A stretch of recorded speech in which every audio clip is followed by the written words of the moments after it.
Story 1. The Reflection. A step ahead. I want to say at the start that I am not the kind of person this happens to. I keep a spreadsheet for the grocery budget. I label the leftovers with masking tape and a date. When something in the house breaks, I do not imagine a ghost. I imagine a loose screw, a worn washer, a fuse that finally gave out after 19 years of doing its quiet job behind the wall. I am telling you this because I need you to know that I looked for the ordinary explanation every single time. I looked for it the way a drowning person looks for the surface. And every single time, the ordinary explanation was there, right up until the moment it wasn't. And by then, it was too late for it to matter. My name is Marguerite, though everyone has called me Greta since the 4th grade. I am 41 years old. I live in a 2-story house on a street called Ellendale, in a town small enough that the pharmacist knows my prescription before I finish saying my name. My husband, Daniel, teaches high school chemistry. We have one daughter, Poppy, who is 11 and has recently decided that everything I say is embarrassing, which the parenting books tell me is a sign that I have done something right. It is a good life. I say that plainly. It was a good, ordinary, well-labeled life, and I want him back. And I understand now that I am never going to have it back, and I would like to tell you how it went, slowly, in the order that it happened, so that you can believe me the way I could not make anyone believe me. It started in the bathroom, because of course it did. That is where you look at yourself the most, whether you like your face or not. Ours is the upstairs bathroom, the one with the big mirror over the double sink, the mirror Daniel and I hung ourselves the first summer we owned the house, laughing because it kept coming out crooked and we could not agree which of us was tilting our head. I have brushed my teeth in front of that mirror, something like 15,000 times. I know it the way you know a thing you never look at directly. The first night, I would not even have noticed if I hadn't been tired in a specific way. It was a Tuesday in the middle of October. I had been up late grading. I teach too, 3rd grade over at Bishop Elementary, and October is when the wheels come off for the little ones, when the newness of school wears through and they start crying about nothing at the reading carpet. So I was tired and slow, and I was watching my own hands more than my face, the way you do when you are half asleep. I reached up to take the clip out of my hair, and the woman in the mirror reached up too and took out her clip.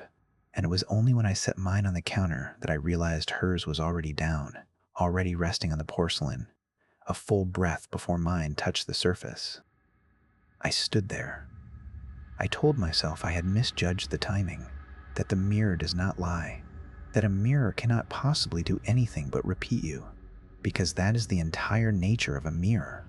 It is glass with silver behind it, and it has no opinions and no schedule of its own. I did it again. I lifted my hand to my hair, slowly, watching. And she lifted hers, and it was fine. It was exactly on time, and I felt foolish. And I turned off the light and went to bed and did not tell Daniel because there was nothing to tell. But I want to be honest about the feeling I took to bed with me, because the feeling was the truest part, and I ignored it. The feeling was that I had caught something being lazy. That is the only way I can put it. Like walking into a room a second before you were expected and seeing a person drop back into the pose they had been holding for you. The clip had been down before my hand arrived. She had gotten ahead of herself. She had been caught. For about a week, nothing. I watched, I will admit that. I would look at myself in the dark car window at a red light, in the black rectangle of the microwave, in the hall mirror by the front door where I check my collar before I leave. Everything behaved. Everything copied me the way reflections have copied people since the first still pond. I decided the bathroom thing had been fatigue and a trick of the fluorescent flicker, and I let it go. Or I told myself I let it go, which is a different thing that I did not understand yet. The second time was the smile. We were getting ready for bed, the ordinary Thursday ballet of it. Daniel flossing, me washing my face, the both of us in the mirror together the way we had been thousands of times. He said something about the water heater, that it was making a knocking sound, that he would look at it Saturday. I was patting my face dry with the towel, and in the mirror over the edge of the towel, I saw myself smile. A small, private, pleased little smile. The kind you'd give at a compliment you pretended not to want. And I was not smiling. My mouth, my actual mouth behind the towel, was doing nothing at all. I lowered the towel, and the smile was gone. My reflection's face as neutral and tired as I felt, and Daniel was saying, "What?" Because I must have made a sound. "Nothing," I said. "I thought I saw a spider." He looked around the floor for a second, being kind, and found nothing, and we went to bed. And I lay there in the dark running through the physics of it, the optics, the way a smudge on glass or a bit of steam can distort a shape into looking like an expression. But it hadn't been a smudge. It had been my face, my exact face, smiling at something I could not see. A half second of a woman enjoying a private thought while the real me stood there with a damp towel feeling my stomach go to water. I'm going to skip ahead a little, past the parts where I did the sensible things, because you can imagine them. I cleaned the mirror, I changed the bulbs, I made an appointment with Dr. Awad, and had my eyes checked, and my blood pressure taken, and a whole panel of blood drawn. And everything came back within the boring, healthy ranges of a woman who eats her vegetables and walks the dog. I read, God help me, a few articles about a thing called the Truman Syndrome, and another about migraines that come with visual disturbances but no headache. And I clung to the migraine idea for almost 2 weeks because it was the most respectable thing wrong with me that I could find. I did not tell Daniel any of this. I want to be clear that this was my choice and my mistake. I thought I was protecting the ordinariness of our life. I thought if I said the words out loud, they would become real, and if I kept them behind my teeth, they would stay small. I had it exactly backwards. Because while I was keeping quiet, she was learning. That is the part I did not grasp until much later, and it is the part I most need you to understand, though I have promised myself not to use those words too many times. The lag, the smile, those were not glitches. Those were the first clumsy rehearsals of something that was studying me. Every hour I stood at a mirror, every reflective surface I passed was another hour of practice for it. I was the tape it played over and over until it could perform me without the tape. I gave it 15,000 mornings of footage. I taught it my whole life, and I did not even know I was in the room. The turning of it, the moment I could no longer file under fatigue or optics or migraine, came on a Sunday in early November, and it involved a light. I have a specific habit, a small, silly one. When I leave the kitchen at night, I turn off the light over the stove, always last, after the overhead, so that for 1 second the kitchen is lit only by that little warm bulb and it looks like a painting, and then I turn it off too and go up. Daniel teases me about it. Poppy has caught the habit without meaning to.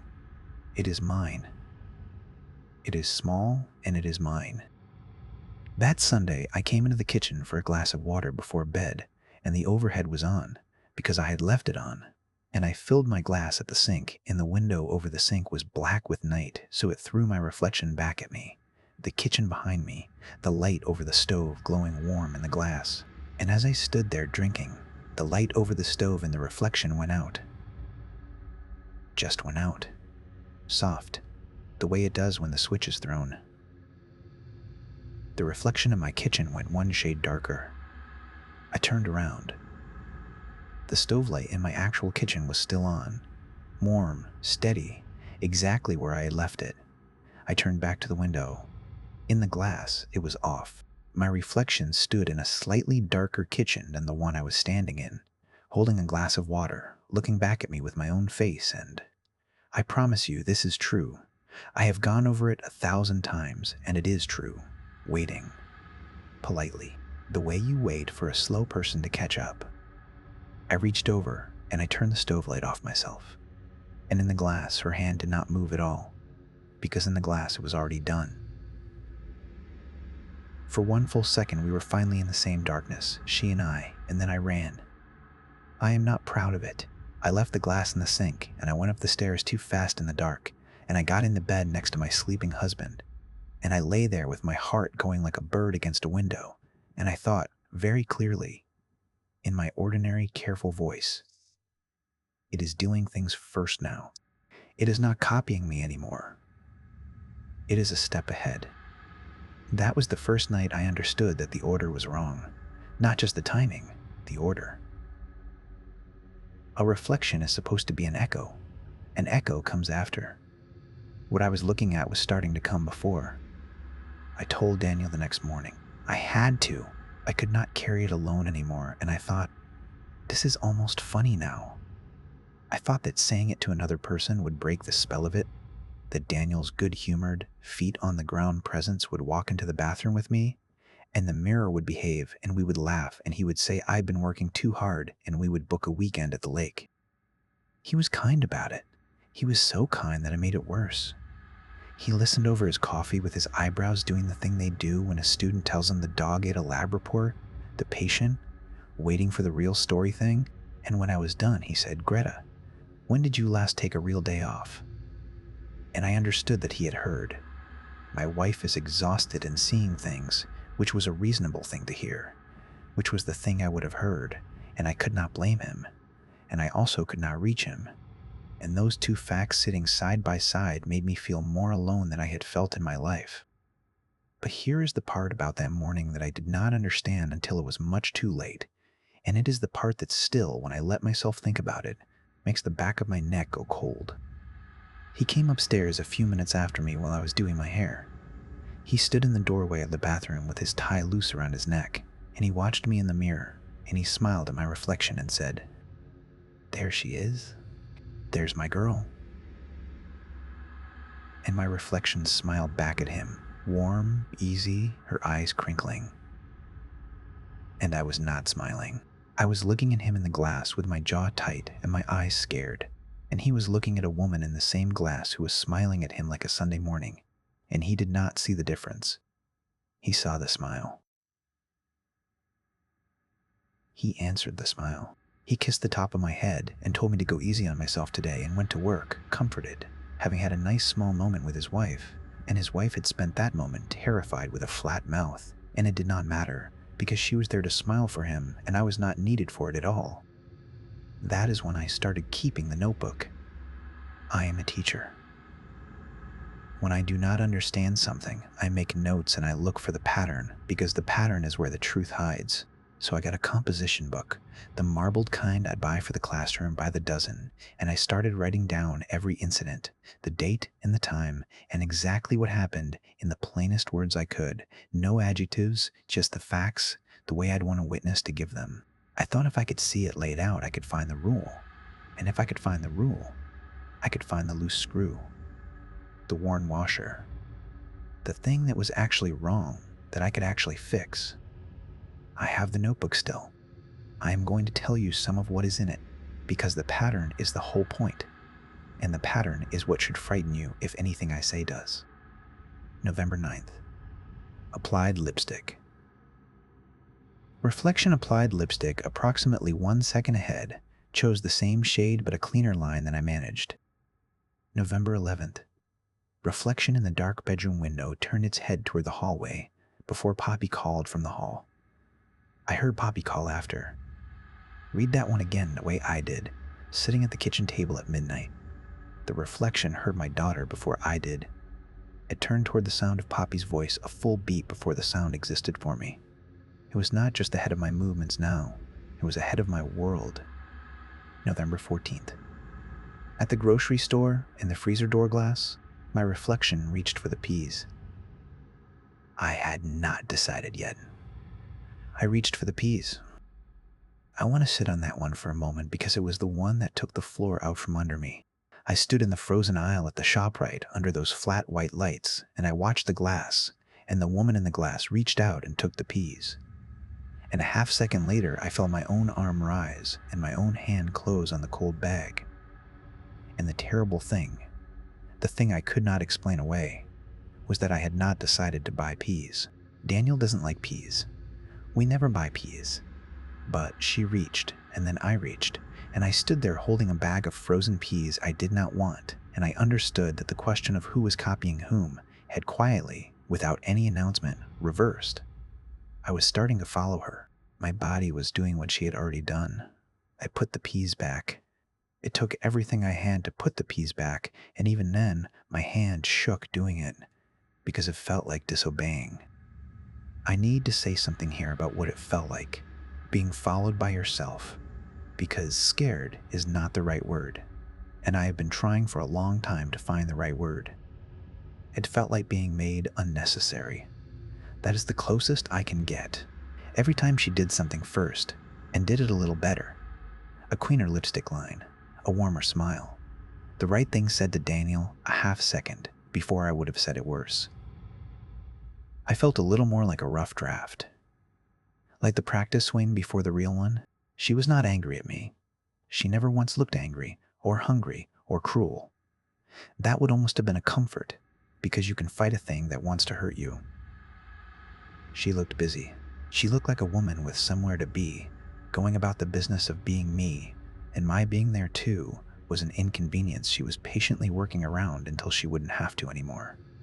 She did not want my heart or my soul, or whatever the stories say these things want. She wanted my Tuesdays. She wanted the parent-teacher conferences and the stove light in the top of my head where Daniel put his kiss.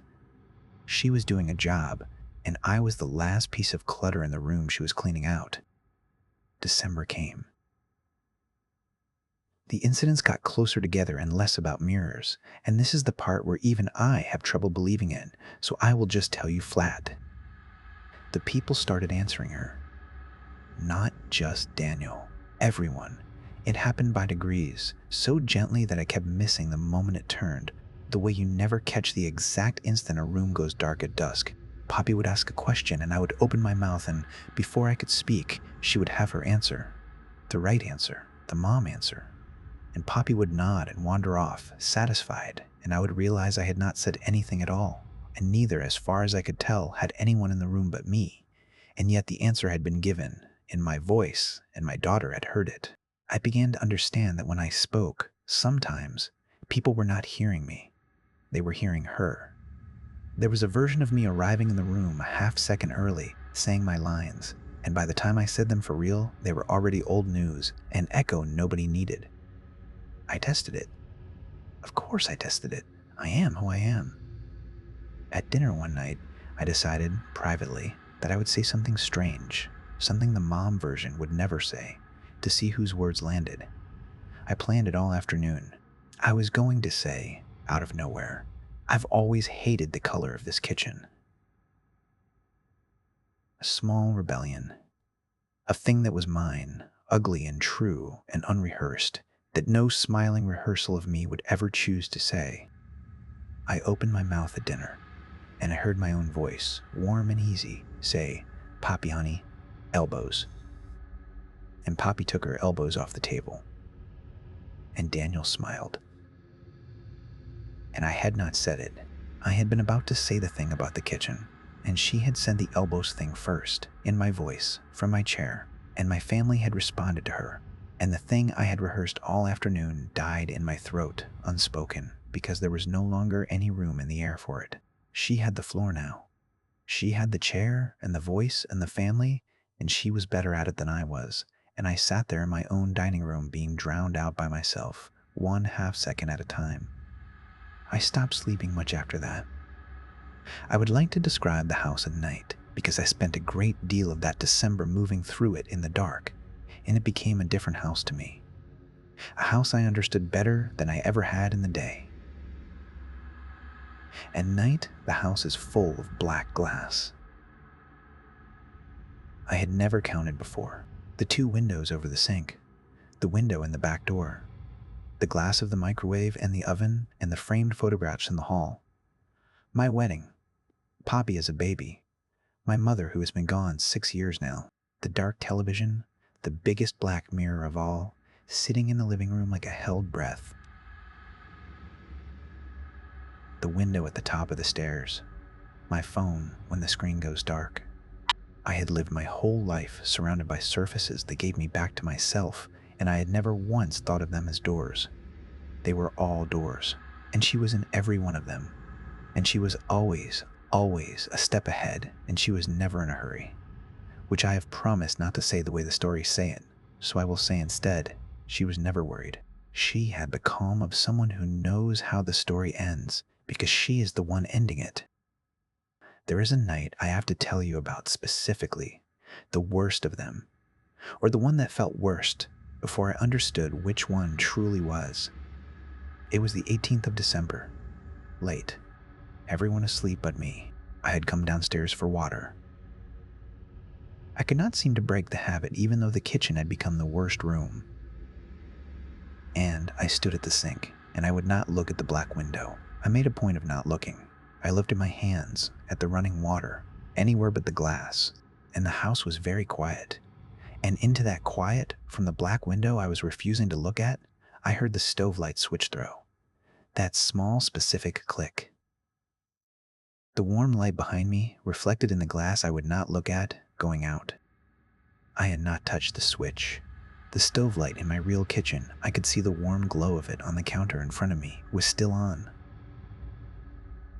But in the glass, she had turned it off. She was doing my little ritual, my private silly thing, the last light I turn off before bed, the one that makes the kitchen look like a painting.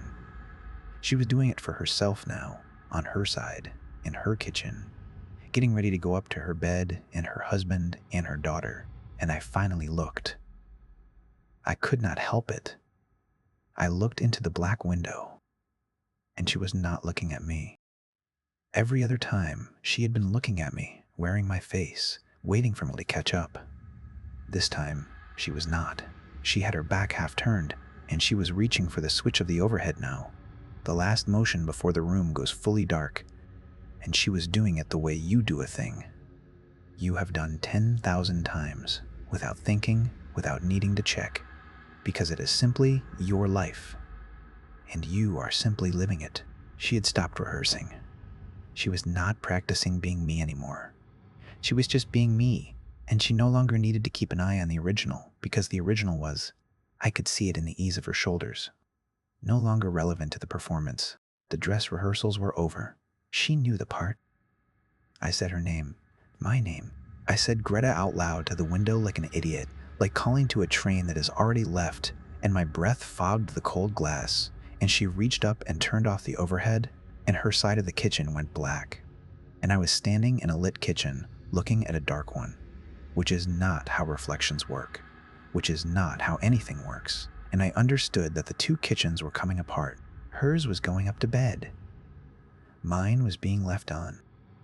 I ran up the stairs. Daniel was asleep. I stood over him and I almost woke him, and then I did not, because I finally, fully understood the shape of what was happening, and I understood that waking him would not help. Because if I woke him, he would look at me and he would see her. He had been seeing her for weeks. The warm one, the easy one, the one who says elbows at the right moment, and the frightened, flat-mouthed woman standing over him. I had been so slowly and so completely replaced in the minds of the people I loved that I could stand in my own bedroom and be a stranger. An intruder, almost. The wrong Greta. I sat on the edge of the bathtub until the light came up. I did not look in the mirror. I kept my eyes on the tile, and when the window over the tub went from black to gray to that thin winter blue, I felt something I had not expected to feel, which was a small, exhausted flicker of hope. Because surely in the daylight, with the black glass gone, with the doors closed by the sun, I would get my life back for a few hours. Daylight had always been a truce. She lived in the dark surfaces, and the daylight washed them out to nothing. And for a while, there was just me, ordinary me, walking my ordinary rooms. That day, the truce did not come. I want to describe that morning carefully, because it is the day I lost the argument I had been having with myself since October. The argument where I insisted there was a loose screw somewhere, a rational floor under all of it. That morning, the floor was gone. I came down to breakfast, and my family was already there, and they were happy. That is the plainest way to say it. There was a lightness in the kitchen I had not felt in weeks, a warmth, the radio on low, Daniel making the eggs the way he does on good mornings, Poppy actually laughing at something, her whole face open, and when I walked in, It took them a moment to notice me, and when they did, there was the smallest thing, a flicker, a hitch, the way a room adjusts when someone unexpected comes in. Daniel said, "Morning, on?" But it came a half beat late, and his eyes went past me first, toward the doorway behind me, as if he had heard someone else coming, someone he was more expecting, and only settled on me when no one else appeared. I understood then that she had already been down, that the warmth in the room, the good morning they were all having, had been with her, that I was arriving late to my own breakfast, that the real event had happened a half second ahead of me, the way everything now happened, a half second ahead of me, and I was, once again, the echo. I sat down. I ate eggs I could not taste.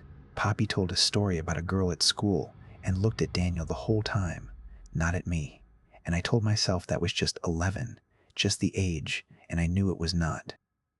I tried one more time to reach my husband. I caught him in the hall as he was leaving. I put my hand flat on his chest. I made him stop and look at me. Actually look, and I said, as calmly and rationally and precisely as I have ever said anything, "Daniel, I need you to listen to me and not decide I'm tired. Something is wrong with me, and it is not tiredness, and I am frightened, and I need you to see me. Right now. Please see me." And he looked at me. He really did look. I will give him that.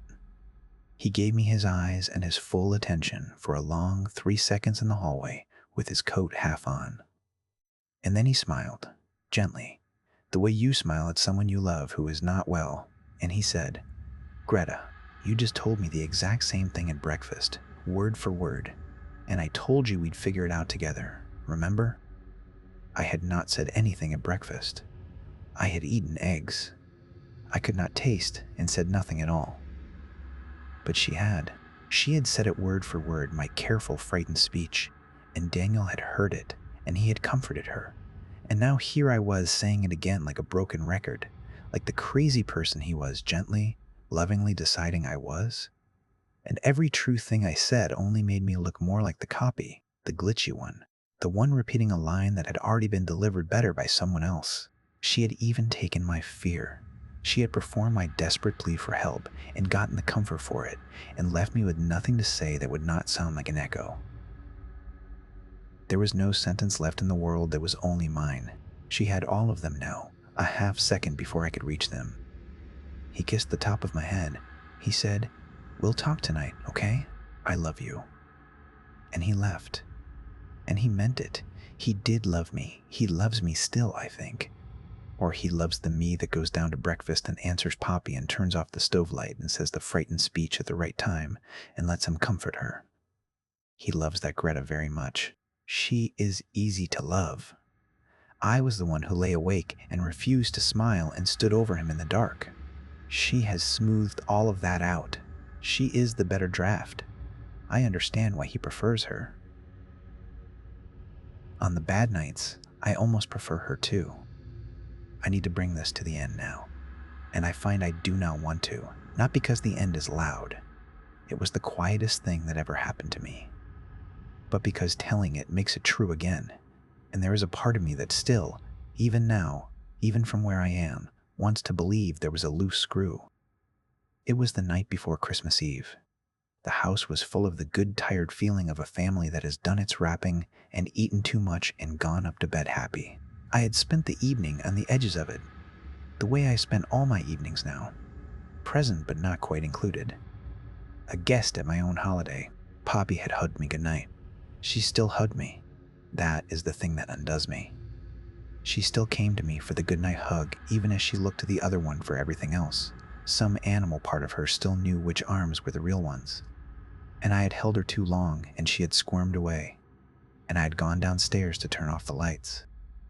I did the overhead first, the way I do, and then I stood in the kitchen, lit only by the warm bulb over the stove, my painting, my one small mind thing, and I looked at the black window over the sink, and I made myself look, because I was so tired of not looking, so tired of keeping my eyes on the tile in the sink in my own hands, so tired of being afraid in my own house. And she was there. Of course she was there. but she was on my side of the glass. I do not know how else to say it. Every night before, there had been the pain between us, that clear, cold boundary, her in the reflected kitchen and me in the real one, the glass keeping us honest. That night, there was no boundary. She was standing in my kitchen, in the warm light of the stove, in the room where my feet were planted, and the window over the sink showed a kitchen that was empty except for one figure standing at the sink with her hand raised toward the switch, and that figure was me. And I was in the glass. I felt the cold of it before I understood it. The glass has its own cold, a flat, lonely chill that has nothing to do with the temperature of a room. And I felt that cold all around me, close, like a coat. And I looked at my own hands, and they were the color of the window, gray and thin and slightly wrong, like a photograph of hands. And beyond the glass, out in the warm, she did not look at me. She had no reason to. She dried her hands on the towel, and she turned and she walked out of the kitchen toward the stairs, toward my husband and my daughter and my bed and my Christmas morning, walking easy, walking home. And I stood at the glass with my gray photograph hands pressed flat against a surface that would not give, on the cold side, the far side, the inside. And I opened my mouth to call out, and I heard no sound at all. I can see the kitchen from here. That is the thing I did not expect, that I would still be able to see it. I see it from every dark window and every black screen and every silvered surface in the house, all at once and from every angle, the way you'd think a house would look to the house itself. I see her move through it. She is very good at it. She turns off the stove light last. She hugs Poppy and does not hold on too long. She says the right thing a half second before it's needed, which is easy for her, because from in here, I can see that she is not ahead of anything at all anymore. She is simply on time. She is simply living it, and it is I who am now the half second behind, watching it arrive and then arrive, the echo of a life I used to make happen and now only witness. They are happy. I have to tell you that, because it is the coldest part and the truest. They are happier than we were. She does not lie awake. She does not refuse to smile. She turned out to be better at my life than I was, and the people I love have not noticed that anything was ever wrong, because from their side, nothing is wrong. The wrong thing is gone, the wrong thing is me, and I am safely behind the glass where the tired, frightened, flat-mouthed draft of the wife belongs. Sometimes in the morning, Poppy stops in front of the hall mirror to fix her hair before school, and for just a second her eyes drift, unfocused, past her own reflection to something behind it, and I press myself to the front of the glass. And I try so hard to be seen, and she frowns a little, the way you do at a thought you can't quite catch, and then she picks up her backpack and she goes, and I hear the front door close, and the warm kitchen goes quiet, and I am left in the cold looking out at the good, ordinary, well-labeled life going on without me, a step ahead of me now and always, doing everything first, and doing it, I have to admit, a little better. If you are hearing this and you are somewhere warm, near a dark window, do me one small favor. Do not look for the loose screw. There isn't one. Just turn on the lights. Turn on all the lights and keep them on, and never once let the glass get ahead of you. Because it is not copying you. Not anymore. And by the time you notice the order is wrong, it already knows your part better than you do. And it is only waiting, without any worry at all, for you to step close enough to the glass to trade places. I stepped close. I only wanted to stop being afraid. That was all. I only wanted to look one time without being afraid. Good night from this side of it. Sleep well. Leave a light on for me. Story 2. It only ever sounds like family. I want to tell this the way it happened, in order, because the order is the only thing I still trust. If I skip ahead, if I let myself explain too early what I think it is, then I start sounding like a woman who lost her grip, and I didn't. I kept my grip the whole time. That's almost the worst part. I stayed calm. I did everything a sensible person does. And it still worked its way in, one careful night at a time. wearing the voices of the people I would die for. We live in an ordinary house. I need you to hold onto that, because everything that follows only means something if you understand how normal we are. A 2-story house at the end of a cul-de-sac in a town you've never heard of. Gray siding, a porch light that flickers when the washing machine runs, a backyard with a swing set. The kids have half outgrown. My husband, Dan, drives 40 minutes each way to a job he doesn't love and never complains about. We have 2 children. Lily is 9, Mason is 6. There's a dog, a fat old beagle named Biscuit, who sleeps through everything, which matters. Because a dog that sleeps through everything is a dog that isn't warning you. I'm 39. I work from home 3 days a week doing medical billing, which is dull and steady and mine. I mention it because I'm a detail person. I notice when a number is off by a cent. I notice when a door I closed is open 2 inches. I'm telling you, I am not the kind of woman who imagines a voice in the yard. The first night, I almost didn't wake up at all. It was late September, one of those nights where the house has finally gone cool and quiet and you sleep like something underwater. I surfaced for no reason around 2 in the morning, that flat, thick hour, and I lay there in the dark listening to the ordinary sounds of my own home. The refrigerator's low hum downstairs, the tick of the baseboard heat, Dan breathing slow beside me, and under all of it, faint, from somewhere out past the window, a child crying. Not screaming, not hysterical, just crying the way a tired kid cries, that soft hitching sound, the kind that comes with real tears, the kind you can't fake. And it was Mason. I knew it the way you know your own child's cry out of 100 children on a playground. It was my son. I sat up before I was even fully awake. My body was already moving, already halfway to the hall, because that's what a mother's body does. It answers before the mind can ask the question.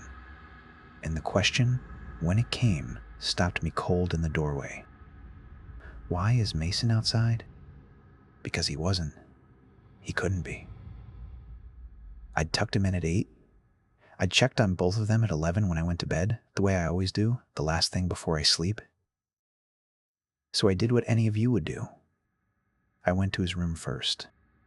He was there, fast asleep, mouth open, 1 foot hanging off the mattress, breathing deep and even.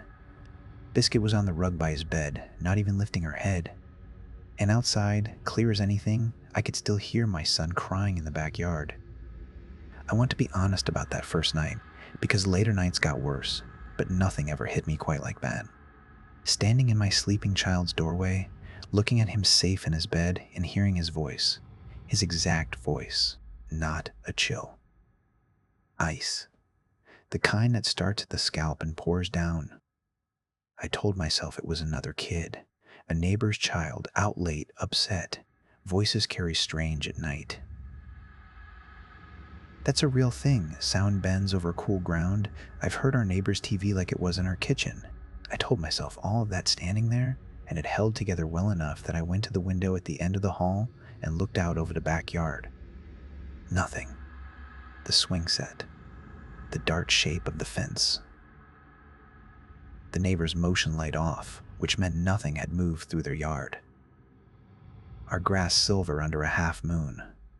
And the crying, still going, coming from somewhere down near the back corner where the yard meets the tree line. I didn't open anything. I want that on the record early. I did not open a door or a window. I stood at the glass, and I looked, and I saw nothing. And after maybe a minute, the crying stopped. Just stopped, mid-hitch, like a switch. Not fading like a child comforting itself to sleep. Cut off. I stood there a long time. Then I checked Mason again. Then I checked Lily, who was also asleep, curled around her stuffed rabbit. Then I got back in bed next to Dan and lay awake until the light came, and in the morning it seemed so small. A sound in the night. I made coffee and packed lunches, and it folded itself up into the size of a dream. I didn't tell Dan. What would I have said? I heard our son crying in the yard while he slept in his bed. It sounds like nothing. It sounds like a woman who needs more rest. I keep thinking about that, how the smallness of it was part of how it worked. If a thing had howled in my window that first night, I'd have grabbed my kids and driven to my sister's and never come back. But it didn't howl. It cried softly, like my boy. It knew, even then, that soft is what gets a mother out of bed. The second time was 4 nights later. Same hour, near enough. 2 in the morning, that drowned hour. But this time, it was Lily. And this time, it wasn't crying, it was calling. Mom. Mom. From the backyard, that little rising note she puts on the end, half a whine, the voice she uses when she's scared of a thunderstorm and wants to come into her bed. Mom. Mommy. Patient. Spaced out. A call, a pause, a call. I was already sitting up, heart going, and I made myself stop. I made myself think. 4 nights ago, it was Mason, and Mason was in his bed. So before my feet hit the floor, I reasoned it through. Lily is in her room. I checked her at 11. If I go to her window, I will see nothing, the same as last time, and the calling will stop. I went to her room. She was asleep. Of course she was asleep. And out the window, Mom, Mommy. I'm out here. In her voice. Her exact pitch, her exact little catch, my daughter's voice, coming up out of the dark yard calling for me, while my daughter breathed slow under her blanket 3 feet from where I stood. I'm a rational woman. I need you to keep believing that about me. Because here is the rational thing I did. I woke Dan. I shook him and I said, listen. And he lifted his head, bleary, annoyed the way you are when someone wakes you at 2. And he listened. And he heard it too. That is the thing I hold on to. He heard it. This was not in my head. Dan sat up and his face changed and he said, is Lily outside? And I said, no, she's in her bed. I just checked. Go look. And he went and looked and came back gray in the face and said, then who the hell is that? We stood at the hall window together. Mom. Mommy. And now, with Dan next to me hearing it too, the wrongness of it opened up like a pit. Because it wasn't just that the voice sounded like Lily, it's that it was using Lily's exact words. I'm out here. It's cold. Things she says, things she'd say. Whatever was down in that yard had listened to my daughter long enough to talk like her. Dan wanted to go out? Of course he did. That's what a father does. He wanted to grab a flashlight and go down and find the kid in trouble in his yard because the surface of his mind was still insisting it was some lost child even while the deeper part of him had already gone cold. I grabbed his arm. I said don't. I don't know why I said it with so much certainty. I just knew, the way I'd known Mason was safe before I saw him, that whatever was making that sound wanted the door to open, and that the second it opened, something would be different forever. He didn't go out. We called the police instead, and I'll tell you how that went because it matters. A cruiser came, 2 officers, nice enough, tired. They walked the yard with big flashlights. They found nothing. No child, no footprints in the dew that shouldn't have been ours, no bag, no sign. One of them said kindly, that sound really does travel at night, that it was probably a fox. Foxes scream like women, like children. Did we know that? And I did know that. I'd heard foxes. This was not a fox. But you can't tell a tired officer at 3 in the morning that you know your own daughter's voice, that it said, I'm out here. In her exact words, because he will write something on his little report that isn't the words you said, and he'll be gentle about it, and he'll leave. They left. And here's the detail I couldn't shake as their taillights went down the cul-de-sac. The whole time they were in the yard, the whole time their flashlights swept the fence and the tree line, the calling had stopped. And it started again. Mom, Mommy. Faint and patient. About 10 minutes after they were gone. like it had waited, like it knew the difference between two men with flashlights and a woman at a window with her children asleep behind her.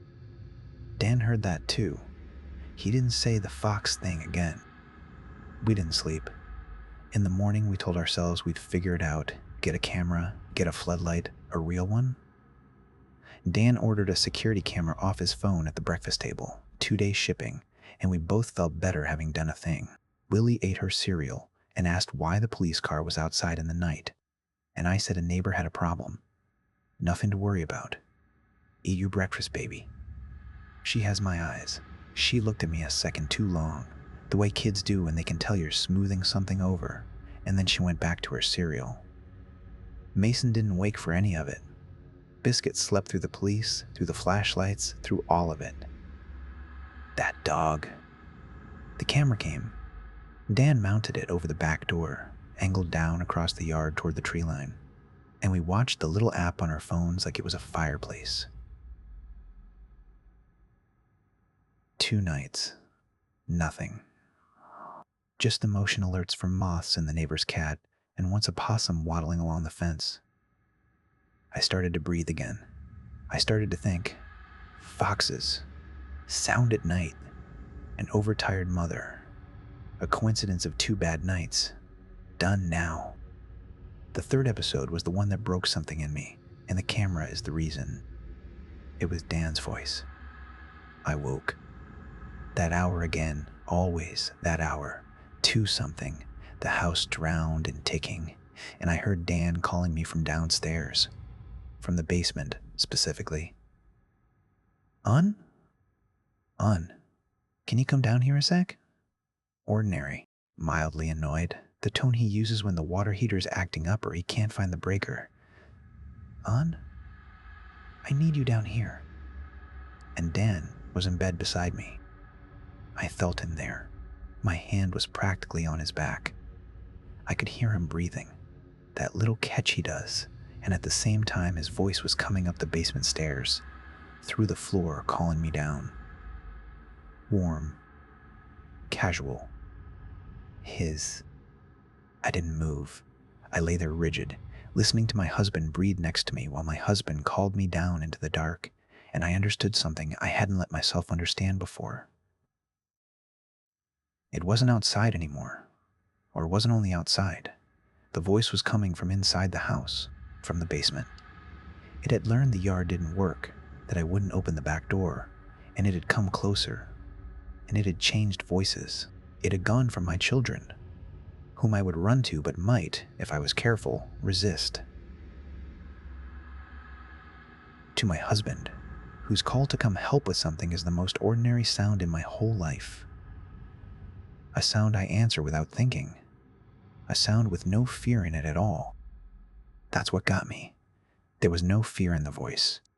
When it was the children, it had used crying, calling, the sounds that pull a mother by the spine. Now it had figured out that fear puts me on guard, and it switched to the opposite. Just come. I woke Dan again. He heard it. His own voice, coming from the basement, saying his own kind of thing. I have never seen a man's face do what his did. He didn't call the police. What would we say? My husband is calling me from the basement while he stands next to me. Instead, he did the brave, stupid thing that I couldn't stop this time. He took the bat from behind our door, and he went and stood at the top of the basement stairs, and he turned on the light, and he shouted down, "Who's there?" And it went quiet, the way it always goes quiet when it's challenged directly, when a man with a bat and a light gives it a hard edge to push against. Silence from the basement. Dan went down. I stood at the top with my phone flashlight and my heart in my throat. Nothing down there. The water heater. The Christmas boxes. The old treadmill. A concrete floor with a drain in the middle and one small window up high, closed, latched, painted shut for years. Nothing had come in. Nothing was there. And when he came back up, both of us shaking, we checked the camera app out of some reflex. And that's when we saw it. The camera over the back door had recorded a motion event at 2011 a.m. And in the clip, for 4 seconds, there is something at the edge of the yard down by the tree line, in the dark past the reach of the little infrared light. I've watched it more times than is good for me. You can't see a face. You can barely see a shape. It's the wrongness of the shape that I can't put down. It's tall. It's standing where the fence is, but it's taller than the fence, and the proportions of it are like a person you're describing to someone who's never seen a person. A head, shoulders that are almost right, arms that hang too long and too still. And it isn't looking at the camera, it's looking up, at the second floor, at the windows, at the rooms where my children sleep. For 4 seconds it stands there looking up at the house, and then the clip ends, and the next motion event is 11 minutes later, and it's just the neighbor's cat. We didn't sleep at all that night, or really any night after, in the way people are supposed to sleep. We took shifts. We told the kids nothing. In the daylight, we made a plan, the way frightened, practical people do. We would get better locks. We would keep the kids' windows locked. We would sleep with the doors. We would not, under any circumstance, open a door at night, no matter whose voice was on the other side of it. We made a rule, and we made the kids part of it without scaring them. A family password, a silly word, pancake, that anyone who was really at a door in the night would know to say. We turned it into a game for Lily and Mason. If anyone ever knocks at night, you don't open, you don't answer, you come get mom or dad, and the magic word is pancake. Mason loved it. He thought it was the best game. He said pancake all day. I tell you about the password now because of what it did later. Because you can't teach a child the secret without the walls of your house learning it too. For a while, we thought the rules were working. The voices kept coming. Not every night, but often, always that drowned hour. Always a little different. Some nights it was one of the kids in the yard. Some nights it was Dan from another room. Always somewhere I'd have to walk to. Always something ordinary that needed me. It learned. That's the thing I need you to sit with. It got better. Early on, there'd be a wrongness in the voice if you really listened. A flatness. A word that landed a half beat off, like a recording spliced together. But week by week that smoothed out. The seams disappeared. It stopped sounding like a copy of Dan and started sounding like Dan on a specific kind of night.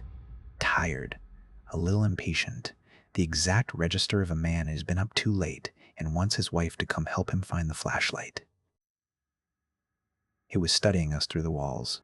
Every dinner table conversation, every bedtime, every argument, every joke. It heard how we actually talked to each other, and it practiced. One night, it did Dan and me having a conversation. I woke to hear my own voice downstairs. Mine, saying, "I already checked. It's fine. Just come to bed." And Dan's voice answering, "I just want to look one more time." A whole exchange, the kind we actually have, 2 floors down in the dark, performed for an audience of one terrified woman lying in her bed listening to a play of her own marriage. I don't have words for what that does to you. To hear yourself, warm and ordinary, coming up through the floor of your own house at 2 in the morning. I lay there and I bit down on the blanket, and I did not move, and I did not go down, and eventually it stopped. There were smaller things too, in those weeks. Things that don't fit neatly into a night, but that I want to put down because they're part of the texture of it. The way it wore on us in the daylight, and not just the dark. The kids got clingy without knowing why. Mason started wetting the bed again, which he hadn't done in 2 years, and I never told him I understood exactly why. Because how do you tell a 6-year-old that his body is smarter than the grown-ups? That some animal part of him has heard the thing in the walls and is bracing? Lily got quiet.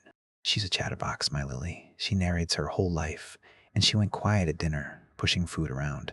And one afternoon she asked me, very casually, not looking up from her drawing, "Mom, does our house talk?"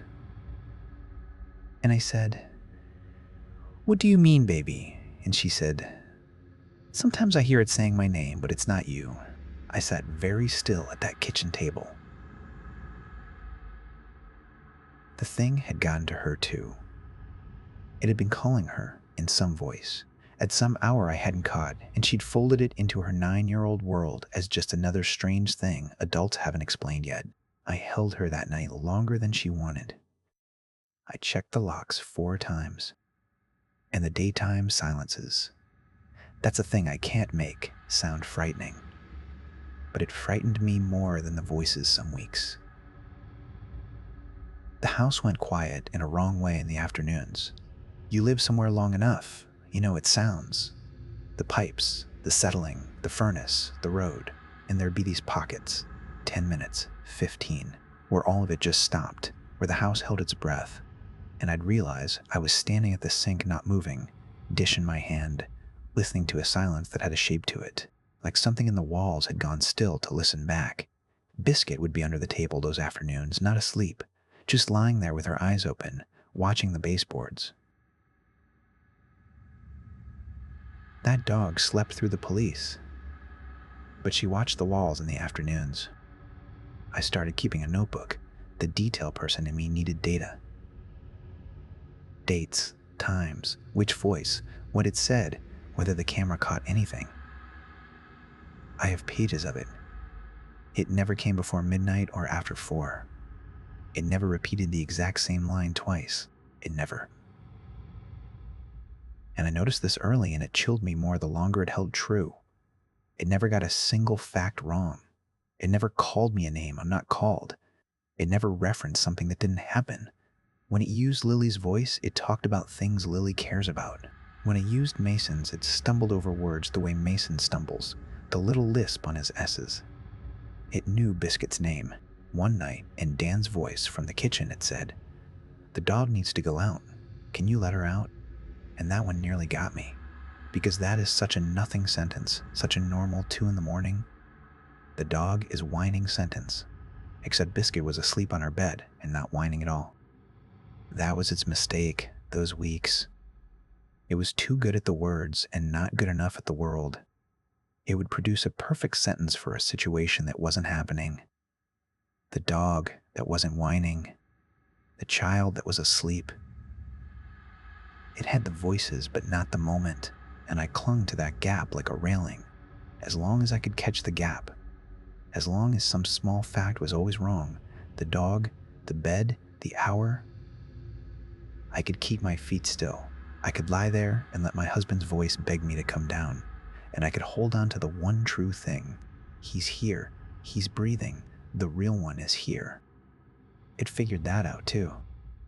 The voices started getting the world right. I don't know how to explain the night that changed without sounding like I finally cracked. But I didn't crack. I swear to you, I did not crack. Here's what happened. Mason got a stomach bug, a real one, the miserable kind, and he was up half the night actually crying, actually calling for me, and I actually went to him over and over, holding the bowl, wiping his face, the ordinary awful labor of a sick child at night. And somewhere in the exhausted middle of that, around 3, when I'd finally gotten him back down and I was standing in the hall swaying on my feet, I heard him call me from his room. "Mom, Mommy, I'm gonna be sick again." His voice, cracked and small and sick, exactly the voice he'd been using all night. The real voice, worn out from real vomiting. And I almost went in. Of course I almost went in. He'd been sick all night. It was the most reasonable thing in the world, and I had my hand on his door. And then, from inside his room, through the door, I heard Mason, the real Mason, snoring. That thick, clogged little boy snore of a kid who's finally asleep after a terrible night. 2 of him, one snoring behind the door, one calling me to open it. It had the world right now. It had waited for a real night, a night when the sick child was true, when the calling for me was justified, when every rational fact lined up and said, "Open the door, your baby needs you," and it slid its voice in on top of the real one. It had learned to wait for the moment when the wrong thing would sound completely right. I did not open the door. I stood in that hallway with both versions of my son's voice on either side of 1 inch of wood, and I did the hardest thing I have ever done, which was nothing. I put my back against the wall and I slid down to the floor, and I sat there in the dark holding my own mouth shut with both hands so I wouldn't answer, wouldn't say his name, wouldn't give it one more sound of mine to learn. The calling went on for a while. It got softer. It got more pitiful. It used every tool a sick child has to pull a mother through a door. And behind the wood, the real one snored, and I sat on the floor between them until the light came. That was when I stopped sleeping in any real sense. That was when Dan started talking about selling the house, and I started to say yes and then didn't because. And this is a thing I'm ashamed of, but it's true. Because a small, cold voice in me said it wouldn't matter. It knew us now. It had our voices. What's a house to a thing that's already inside the sound of your family? The night it laughed is one I left out of the notebook for a while because writing it down made it real. It was Dan's laugh, not a word this time, no request, no lure. Just his laugh, his real one, the low, easy one he does at something on his phone late at night, coming from the living room downstairs. And Dan beside me, asleep, not laughing. I lay there and listened to my husband laugh in an empty room at nothing, on and on, warm and genuine and completely alone, and I understood it wasn't calling me that night. It wasn't trying to get me up. It was just practicing, sitting in my living room in the dark, wearing my husband's happiness, running it over and over to get the edges right, the way you'd rehearse a language. It didn't need me awake for that. It was doing its homework. I think that scared me worse than any of the times it called, because it meant the nights I heard it were only the nights it wanted me to hear it. All the other nights it was down there too, quiet, learning us, and I just slept through it the way Biscuit slept through the police. And there was the morning I found the back door unlocked. That's all. Just unlocked. I'm the one who locks it, every night. It's the last thing I do. I check it twice. I'm a detail person. I do not leave the back door unlocked. And one morning the deadbolt was turned back and the door was shut, but not locked. And no one had come in. Nothing was taken. The camera showed nothing crossing the yard. Just the lock, turned from the inside, sometime in the night, by a hand in the house that wasn't one of ours. I never told Dan about that one. He had enough. I just locked it again and stood there with my hand flat on the cold wood for a long time. We told my sister some of it, the part that sounds like a prowler. And she said what everyone says: cameras, lights, move, call someone. We did the cameras and the lights. We didn't move. I couldn't make myself pack the kids into a car and drive them somewhere at night, out of the house, out into the dark where it was, because the one rule that had kept us safe was don't go outside, don't open the door, and every plan to leave was a plan to open the door. Do you see the trap of it? It had made the outside into the danger and the door into the only line, and every way out ran through the door. The nights blurred.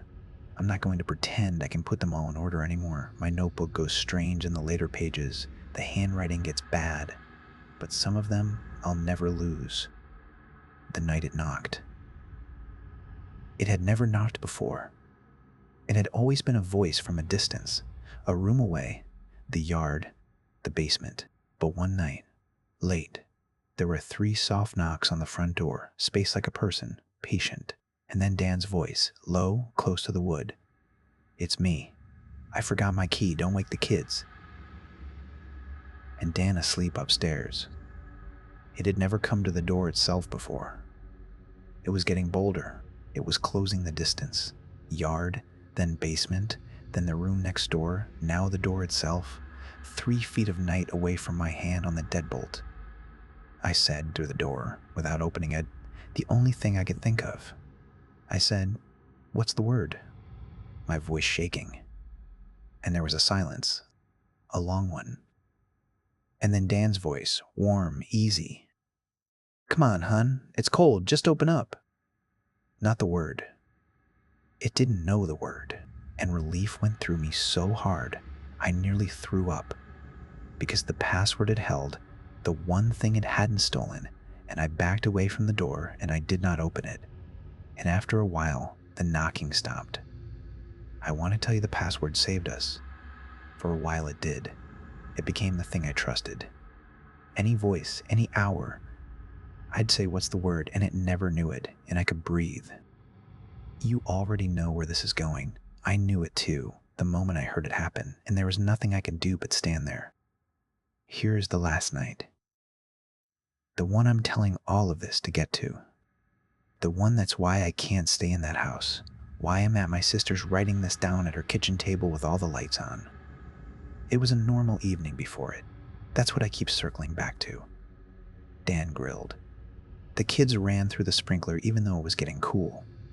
Lily lost a tooth at dinner and put it under her pillow, and we did the whole thing. The tooth fairy, the folded dollar. It was a good day. A real, ordinary good day. The kind you don't know to hold on to. I remember thinking, in bed, that we could still have a life.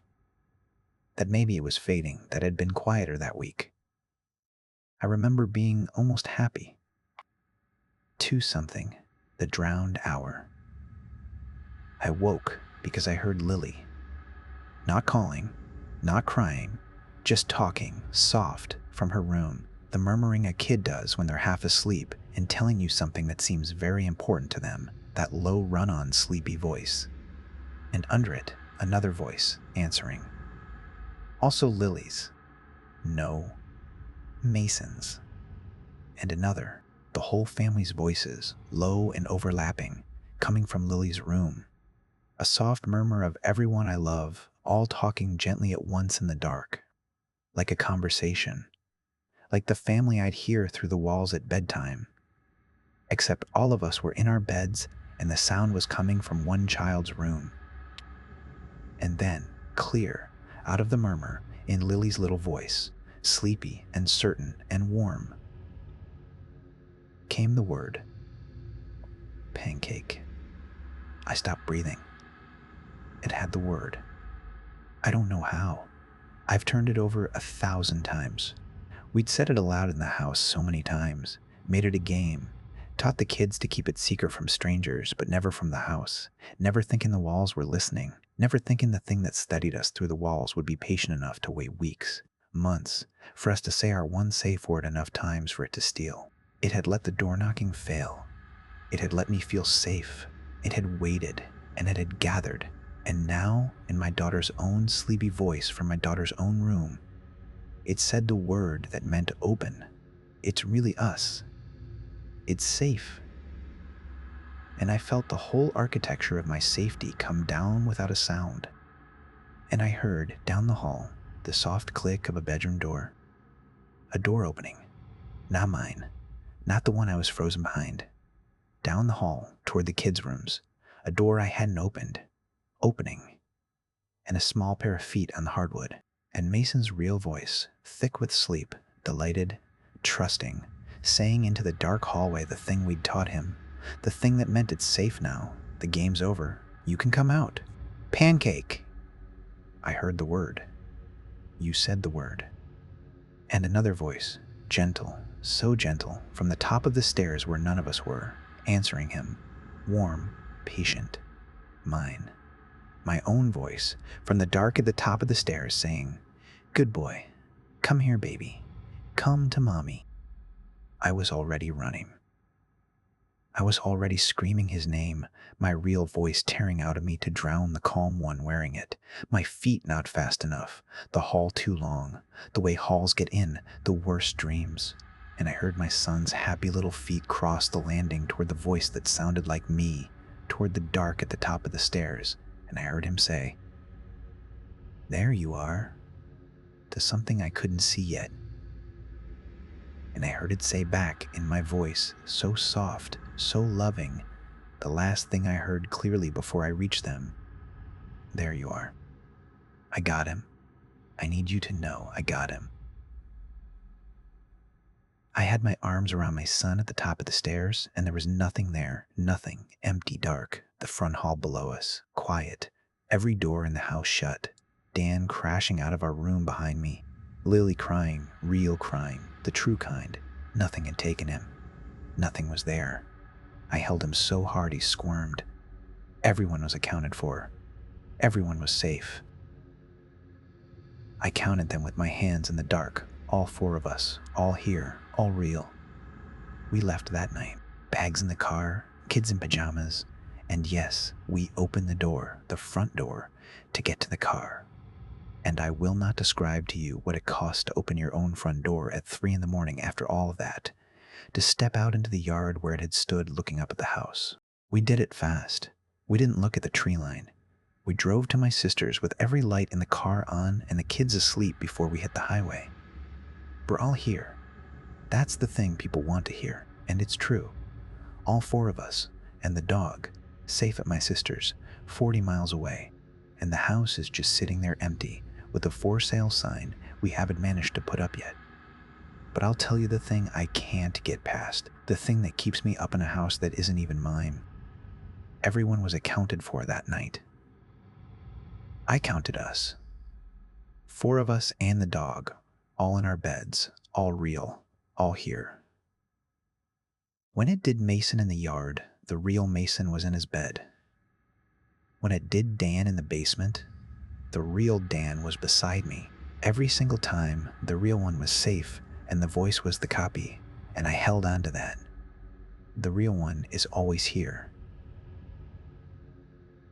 That was the railing. So I keep asking myself the question I don't want to answer. That last night, when I heard my own voice at the top of the stairs saying, "Come to mommy," where was I? Where was I? I was behind my door. I was in my bed. I'm almost sure, exactly where the real one always is when the copy speaks. Almost sure. We sleep with the lights on now, all of us, in one room at my sister's, and the kids think it's an adventure.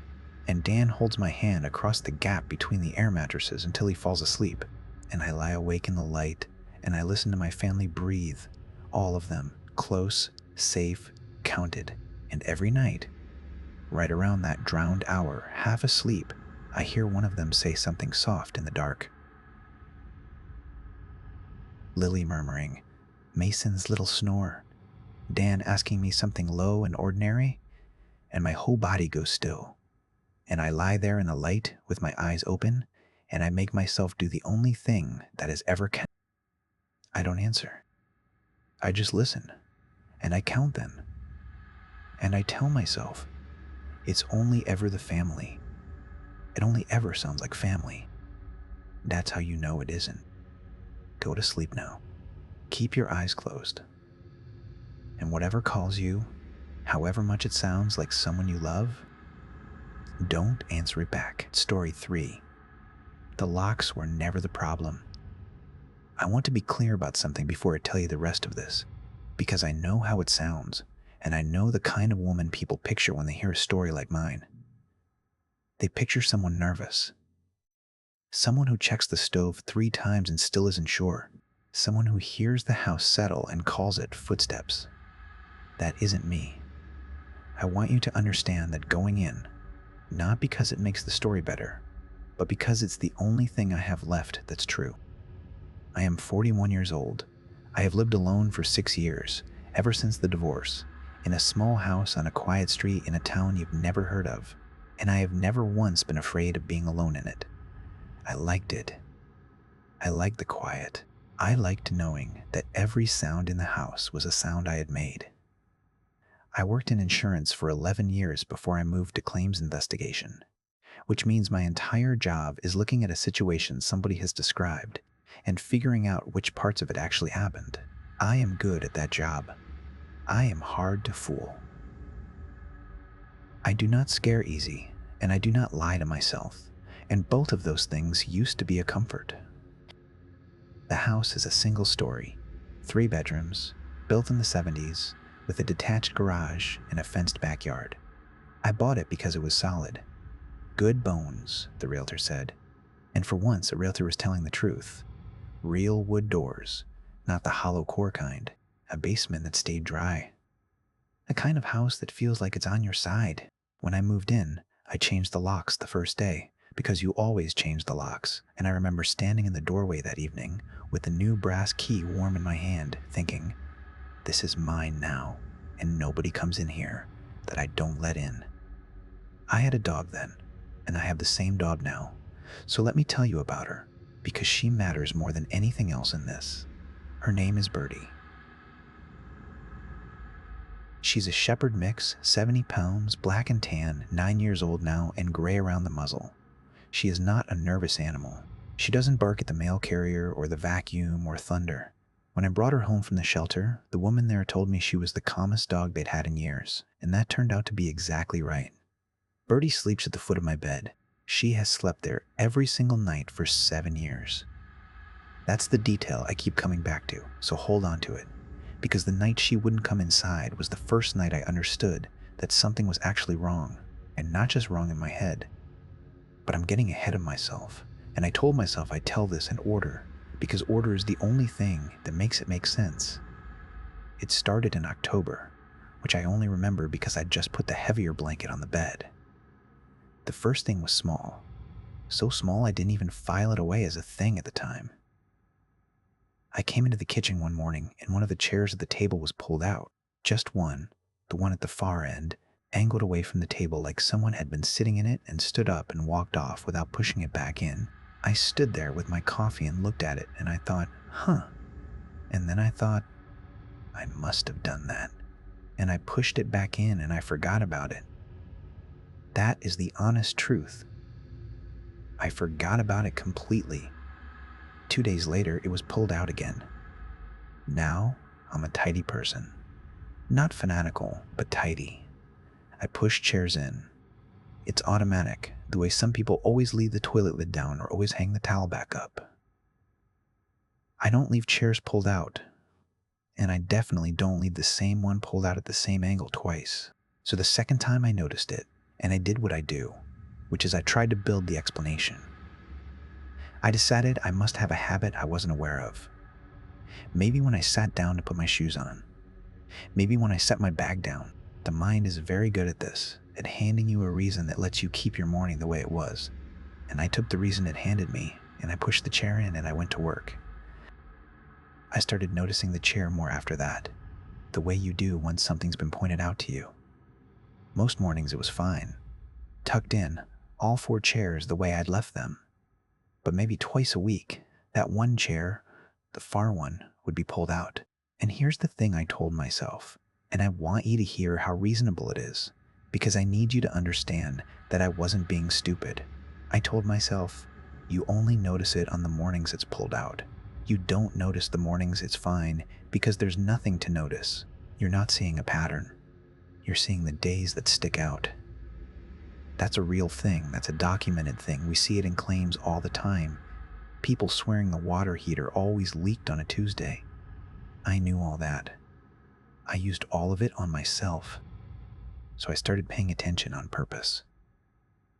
Every night before bed, I'd pushed all 4 chairs in, square to the table, and I looked at them, and I said to myself, out loud sometimes, all 4, pushed in. And in the morning, I'd come out and check.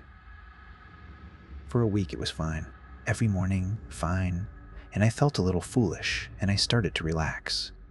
Then on the 8th morning, the far chair was pulled out again, and pulled out further than before, a good 2 feet from the table, turned to face the kitchen doorway. The doorway that led back toward the bedrooms, toward where I slept.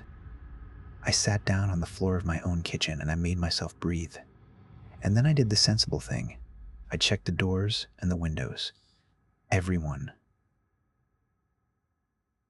The front door was locked, deadbolt thrown, chain on. The back door off the kitchen was locked, deadbolt thrown. The windows were all latched. The basement door was bolted from the inside like it always is. Nothing was open. Nothing was broken. Nothing was disturbed. And I want you to sit with that for a second, because I did, sitting there on the linoleum. Because the only 2 explanations were that I was doing it in my sleep, or that someone was in my house at night moving a chair, and one of those was insane and the other was impossible, and I chose the one that let me keep sleeping in that house. I decided I was doing it in my sleep. I'd read about it. Sleepwalking that starts in your 40s, stress-related, and God knows I had stress. The job, the mortgage, my mother's health going sideways 2 states away. It fit. It was clean, and it had the enormous advantage of being the kind of problem you can solve by yourself without admitting anything to anyone. So I bought a camera. This is the part where I want you to remember what I do for a living, because it changes how the camera thing goes. I don't just buy the camera and glance at the app. I know how to look at footage. I've reviewed hundreds of hours of it for work, security footage, dash cam, doorbell. I know what real footage looks like, and I know what tampered footage looks like, and I know the difference between a camera that malfunctioned and a camera that was interfered with. So when I set up that first camera in the kitchen, aimed right at the table, I set it up right. Continuous recording, not motion triggered, because motion triggered misses things. Local storage and cloud backup, both. Timestamp burned into the frame. I tested it. I waved at it. I moved the chair myself. I watched it play back clean. Then I pushed all 4 chairs in, and I said all 4, pushed in, and I went to bed, and Birdie curled up at my feet, and I actually slept well for the first time in a week because I had a plan. In the morning, the far chair was pulled out, 2 feet facing the doorway, same as before. I made my coffee first. I want you to know that. I made my coffee, and I sat down, and I opened the app on my laptop like it was any other file for work, calm, professional. And I scrubbed back to the night before, and I watched. The footage was clean, the timestamp ran steady. I watched myself come in at 10,040 and push the chairs in and say the thing and turn off the light. Then the kitchen sat there in that gray night vision green, empty, still for hours. I sped it up. Nothing. 2 in the morning, nothing. 3, nothing. And then at 3040 cut. Not glitched, not froze. Cut. 1 frame, the kitchen is there, empty, chairs tucked in, and the next frame, the timestamp has jumped forward to 3048 and the chair is pulled out, 2 feet, facing the doorway. 1 second missing, 1 single second, gone out of the middle of a continuous recording that had no reason to drop a frame, on a camera with local storage and cloud backup that agreed with each other perfectly on every other second of the night. I sat there and I ran it back. I ran it back probably 40 times, and every time the same.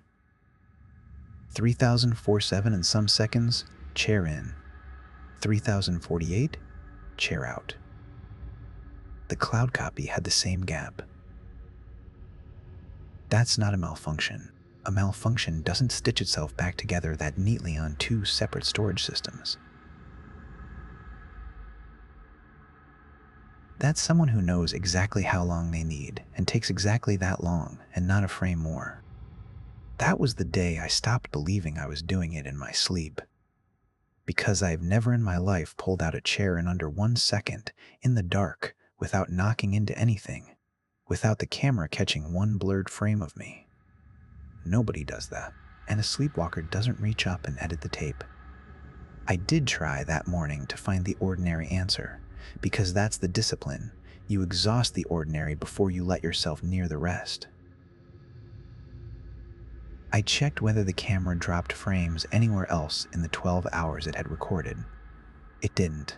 I checked whether the timestamp ever hiccuped, whether the clock drifted, whether the file size matched the runtime. Everything was clean except that 1 second. I checked the power, thinking a brownout might have blipped it, but the fridge log on the same circuit showed no interruption, and the microwave clock hadn't reset. I even checked the neighbor's porch camera across the street, which I could see a sliver of my own driveway on, and it ran unbroken through 3047 with nothing crossing it. No car, no person, no light. Whatever took my second took it from inside the house and nowhere else. And that is not a thing that happens by accident. Accidents are sloppy. This was surgical, and it was aimed at exactly the moment I most wanted to see. I called the locksmith that afternoon. I told him I wanted the works. He was a nice older guy, and he walked the house with me, and he was honest, which I appreciated. He said, "Ma'am, your locks are good. Whoever lived here before, you didn't cheap out. This deadbolt's a grade 1. That's commercial grade. You don't need better than this." And I said I wanted better than this anyway, and he shrugged, and he sold me better than this. New deadbolts front and back, the kind with no keyhole on the inside so nobody can slip a key or a tool. reinforced strike plates with 3-inch screws sunk into the framing, a secondary bar lock on the back door, window locks on every window, and a bar for the basement door for good measure. I paid him and he left. And I stood in my house with all that new brass and steel, and I felt, for one evening, safe. I did the ritual that night with real care. All 4 chairs pushed in, square. New deadbolts thrown. You could feel how solid they were, a deep, heavy clunk when they went home. The bar on the back door dropped into its bracket, windows locked, camera running. Birdie at my feet. I lay there and I thought, let's see you get through that. I actually thought that. I was almost daring it. In the morning, the back door bar was lying on the kitchen floor. Not lifted and set aside. Not knocked loose. It was lying in the middle of the floor, 6 feet from its brackets, and the deadbolt on that door, the new one, the one with no inside keyhole, was unlocked. Thrown open from the inside. The chair was pulled out, and the camera, when I checked it, sitting there with my coffee going cold. Because this time, I did not make it first. The camera had cut 1 second at 34/7. I need to explain the bar lock, because it's the thing that broke something in me that morning. A bar lock can only be lifted from the inside. That's the entire point of it. It's a piece of steel that drops into 2 brackets across the door, and there is no way, none, to lift it from outside a closed door. You cannot pick it, you cannot slip it. The door has to be open for the bar to move, and the bar has to move for the door to open. It is a closed loop, and the only place you can stand to break that loop is inside my kitchen. So whatever took that bar off the door and laid it in the middle of my floor had been standing in my kitchen when it did it. Inside. Already inside. The locks I'd bought to keep it out had been undone by something that was already in the room, and I finally understood, standing there, that I had the whole thing backwards. I'd been so focused on how it was getting in, but it wasn't fighting its way in. It was showing me it could leave whenever it wanted through my best lock and step right back. I didn't go to work. I called a friend, the only person I'd told any of this to, a woman named Carol from my old office, practical as a hammer, and I told her about the bar lock and the camera cuts, and she was quiet for a second, and then she said the thing that people say, which is, "Have you thought about staying somewhere else for a few nights?" And I heard myself say no. I said no before I'd even thought about it, and that surprised me, and I've thought a lot since about why I said it so fast. Part of it was stubbornness. This is my house. I'm not being run out of my own house, but part of it, and this is the part I don't like, part of it was that I didn't want to leave it alone in there. I didn't want to come back and not know what it had done while I was gone. It had started to feel less like protecting myself and more like a standoff, and I didn't want to be the one who blinked. So I stayed and I escalated, because that's who I am. If the first camera got cut, I'd add cameras. I'd put one in every room. Kitchen, living room, hallway, my bedroom, even the basement. All continuous, all time-stamped, all backing up to the cloud and to a hard drive I kept in a locked box. I figured, fine, cut 1 second on one camera, but you can't cut the same second on 6 cameras that see each other's rooms, because the hallway camera sees the kitchen doorway, and the bedroom camera sees the hallway. And I built the coverage so that every room had another room watching its only door. I was proud of it. I set it all up in an afternoon, and I tested every angle. There was no way through the house that wouldn't put you in front of at least 2 lenses the whole way. That night, the ritual took me 40 minutes. Chairs, locks, bar, windows, 6 cameras, all confirmed recording, all timestamps matched to the second against the clock on my phone. Birdie at my feet, though I noticed she was restless, turning around a few times before she settled, which she never does. I lay awake a long time. And at some point I fell asleep, because you always do, no matter how sure you are that you won't. The body just takes it from you. In the morning, the far chair was pulled out and turned all the way around to face the hall. I went to the footage before I did anything else. And this is what I found, and I've had a lot of time to think about how to describe it so it doesn't sound like I made it up. Every camera cut 1 second at 34/7. All 6. The same second. On 6 independent cameras in 6 different rooms backing up to 2 separate places. 1 single second vanished from all of them at once, at 34/7 and 41 seconds, and resumed at 43. And in that gap, the chair had turned around. And here is the part that I still can't hold in my head for very long without having to get up and move around. The hallway camera, before the cut, at 34/7 and 39 seconds, 2 seconds before the gap, was pointed down the hall toward the kitchen. And in that last clean frame, in the doorway of the kitchen, at the very edge of the frame, low, about the height of the seat of a chair, there was a shape, dark, just past the range of the night vision, so it was more the absence of the green than a thing in it. And it was not there in the frame before, and it was not there in the frame after the cut. It was only in that one frame, the last one before it took its second. Like it had let me see exactly as much as it wanted me to see, and then closed the door. I zoomed in on that frame until it was nothing but blocks of gray and green. I did it for an hour. And the honest truth, the claims investigator truth, is that I cannot tell you what it was. I can't tell you it was a person. I can't tell you it was an animal. I can tell you it was low and it was dark and it was at the edge of the kitchen doorway facing down the hall toward my room.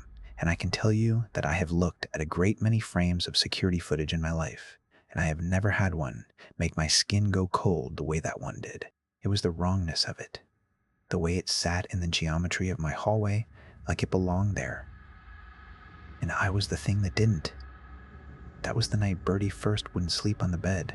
She got up around what I now assume was 3, though I was asleep, and in the morning she was pressed into the corner of the bedroom, up against the wall, as far from the door as she could get, and she was awake, and she was looking at the doorway. Not growling, not barking, just looking, with her ears back, in a way I had never seen from her, from this dog who does not spook. I called her and she came to me, but she wouldn't take her eyes off that door, and when I walked out into the hall she would not follow me. She stopped at the threshold of the bedroom like there was a wall there, and she whined, once, low, and that sounded more to me than any of the footage. Because Bertie follows me everywhere. Bertie has followed me into the basement, into thunderstorms, into the car for vet visits she hates. And she would not walk out of that bedroom into that hall. Over the next week she got worse, and I want to be careful here because I know how this part sounds, and I promised myself I'd keep it plain. She would not go down the hall alone. She would not go in the kitchen after dark at all. She'd eat in the kitchen in the daytime, fine, but come evening, she'd stand at the edge of the kitchen and refuse, and I'd have to bring her bowl into the living room. And she would not go outside at night. This is a dog who asked to go out every night of her life at 9 o'clock, regular as the news. Now at 9, she'd go to the back door and I'd open it, and she would plant herself and not go through it. And she'd look out into the yard, into the dark, at nothing I could see, and she would back up. She was not hurt. She was never hurt. I need you to know that. She ate and she drank, and in the daylight she was almost herself. It was only the dark and only the parts of the house that thing had been in, and Bertie knew the map of it better than I did. She knew where it went. She'd stopped following me because she'd figured out that the thing lived along the path I kept walking, and she wasn't going to walk it with me. I did something then that I'm not proud of, but that I understand. I started sleeping with the light on and a chair wedged under the bedroom door handle and Bertie in the room with me and the door shut, and I told myself this was a reasonable precaution and not a surrender, and every night I could feel the map of the house shrinking. First it had the yard, then it had the kitchen at night, then the hall. I was down to one room and a wedged chair, and some part of me that I'd been arguing with for weeks finally said out loud, in my own head, in my own voice, "It's not trying to get in. It's already in. It's been in the whole time. You've been locking yourself in a box with it, one smaller box every night, and it's been letting you, because it thinks that's funny. or because it wants you exactly where it can find you. I changed tactics. I stopped trying to keep it out, and I started trying to catch it, to force it into the open, because I couldn't live not knowing anymore. I laid flour on the kitchen floor in a thin, even layer, corner to corner, the way you'd never think to unless you'd read enough incident reports, because whatever it was, if it had weight, it would leave a print. I set the chair in the exact center of the kitchen, and I ran a thread from its back to a nail in the wall, a single black thread so fine you couldn't see it in the dark, and I marked where the thread was taut. I did the cameras again, and I sat up as long as I could stand it, in the bedroom, with the door wedged and Bertie beside me, and I listened. I heard it that night. That was the first night I heard it, and it was the thing that took away the last of my ability to explain any of this to myself. At first there was nothing, the ordinary nothing of a house at night. The fridge, the furnace, the little tick of the walls. And then, sometime in the small hours, there was a sound from the kitchen that I can only describe as the sound of a chair being dragged. Slow, deliberate, the legs scraping the floor an inch at a time. And it was wrong because I had run the thread, and the thread should have snapped or the nail should have pulled, and instead the dragging just went on, patient, and Bertie pressed herself against me so hard she was shaking, and she did not make a sound. She just shook, and I held on to her collar, I think as much for me as for her, and I did not open that door. I want to be honest. I had told myself for weeks that I would confront it, that I was not the kind of woman who cowers, and when it finally came down to it, when there was a sound in my kitchen at 3 a.m. that had no business existing, I lay in my bed and I held my dog and I did not open the door, and the dragging stopped. And then, and this is the part, there were 3 sounds against the bedroom door. Not knocks. Softer than knocks. 3 slow drags of something down the wood of the door, from the top toward the floor, the way you'd trail your fingers down a door if you wanted the person on the other side to know you were there, and in no hurry and not going anywhere. And then nothing. And I lay there with my eyes on that wedged chair under the handle until the window went gray. In the morning, I made myself go out there. The flour was the worst of it. There were prints in the flour, and I made myself look at them for a long time, and they were not shoe prints, and they were not paw prints, and they were not the prints of any animal I could name. They were something like a hand, and something like not. Too long, the pressure wrong, deeper at the wrong points. And they did not come from the doors or the windows. They started in the middle of the kitchen floor, as if it had simply been there, in the center of the room, standing on my flour, and then they went to the chair, which had been dragged clear across the kitchen with my thread still attached and unbroken and slack, and then the prints went down the hall toward my bedroom and stopped a foot short of the door, in a little crowded patch where it had stood, close, for a while, right outside where I was lying. And then they did not go to a door. They did not go to a window. They started nowhere, and they ended nowhere. The cameras had all cut a second at 34.7, and then, for the first time, cut again at 35.2. 2 seconds this time, and in between, on the hallway camera, I could hear it, not see it. The lens had gone dark like something was right up against it. But I could hear those 3 slow drags down my bedroom door, recorded, time-stamped, real, and no explanation on this earth. I could give a claims adjuster that wouldn't get me quietly reassigned. I finally left. I'm telling you that because I don't want you thinking I was too proud to save myself. After the flour, after the 3 drags on the door, I packed a bag and I put Bertie in the car and I drove to Carol's and I slept on her couch, and Bertie slept on the floor next to me, and for the first time in weeks, she slept like a normal dog, flat out, snoring, twitching in a dream, because wherever we were, we weren't there. I stayed at Carol's for 4 nights. Nothing happened. No chairs moved. No coal came down out of nowhere. I slept in a spare room with an ordinary hollow core door. I could have kicked through myself. No deadbolt, no bar, no camera. And I slept better behind that flimsy door than I had behind all my brass and steel. And I understood even then what that meant, though I didn't want to.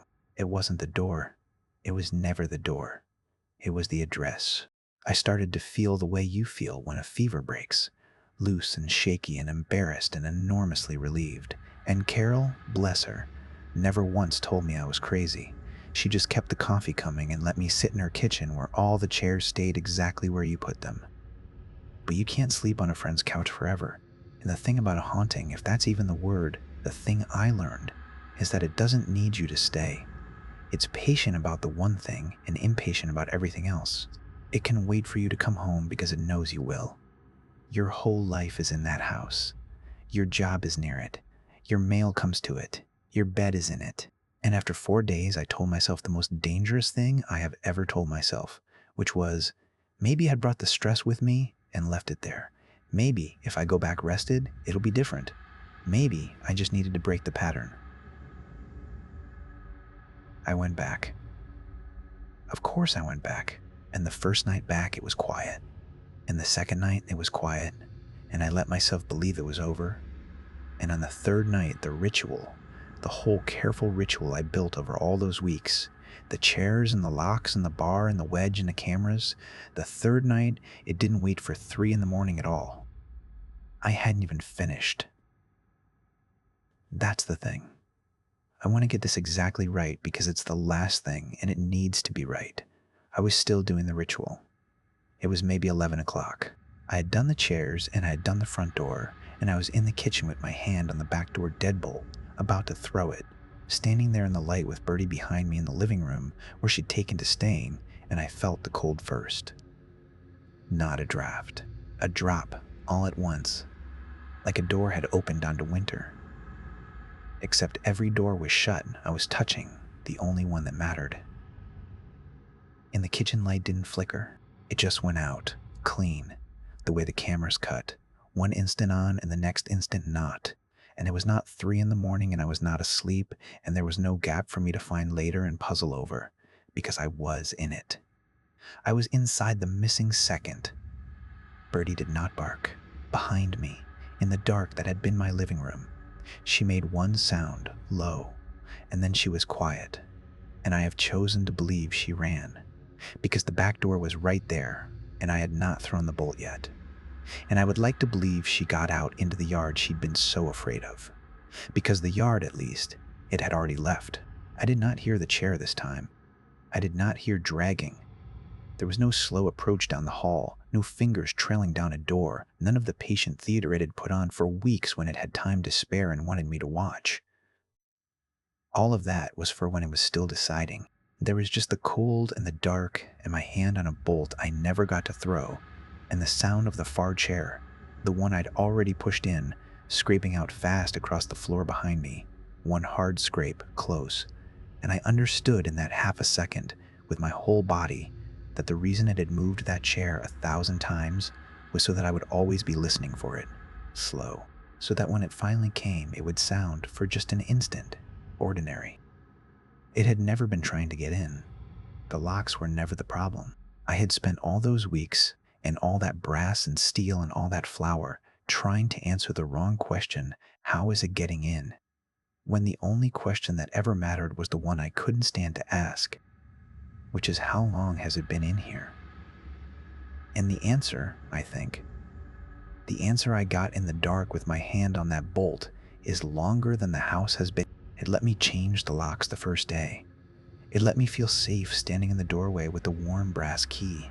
It let me have 6 years of quiet, of a house where every sound was a sound I'd made, because it was learning the shape of me, the way I'd learned the footage, and it was in no hurry, right up until the night it was.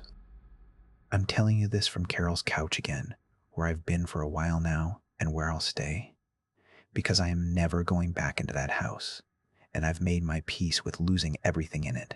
Bertie found her way here 2 days after, thin and wide-eyed, scratching at Carol's door in the middle of the night, and she's the reason I can tell you any of this instead of nobody ever knowing.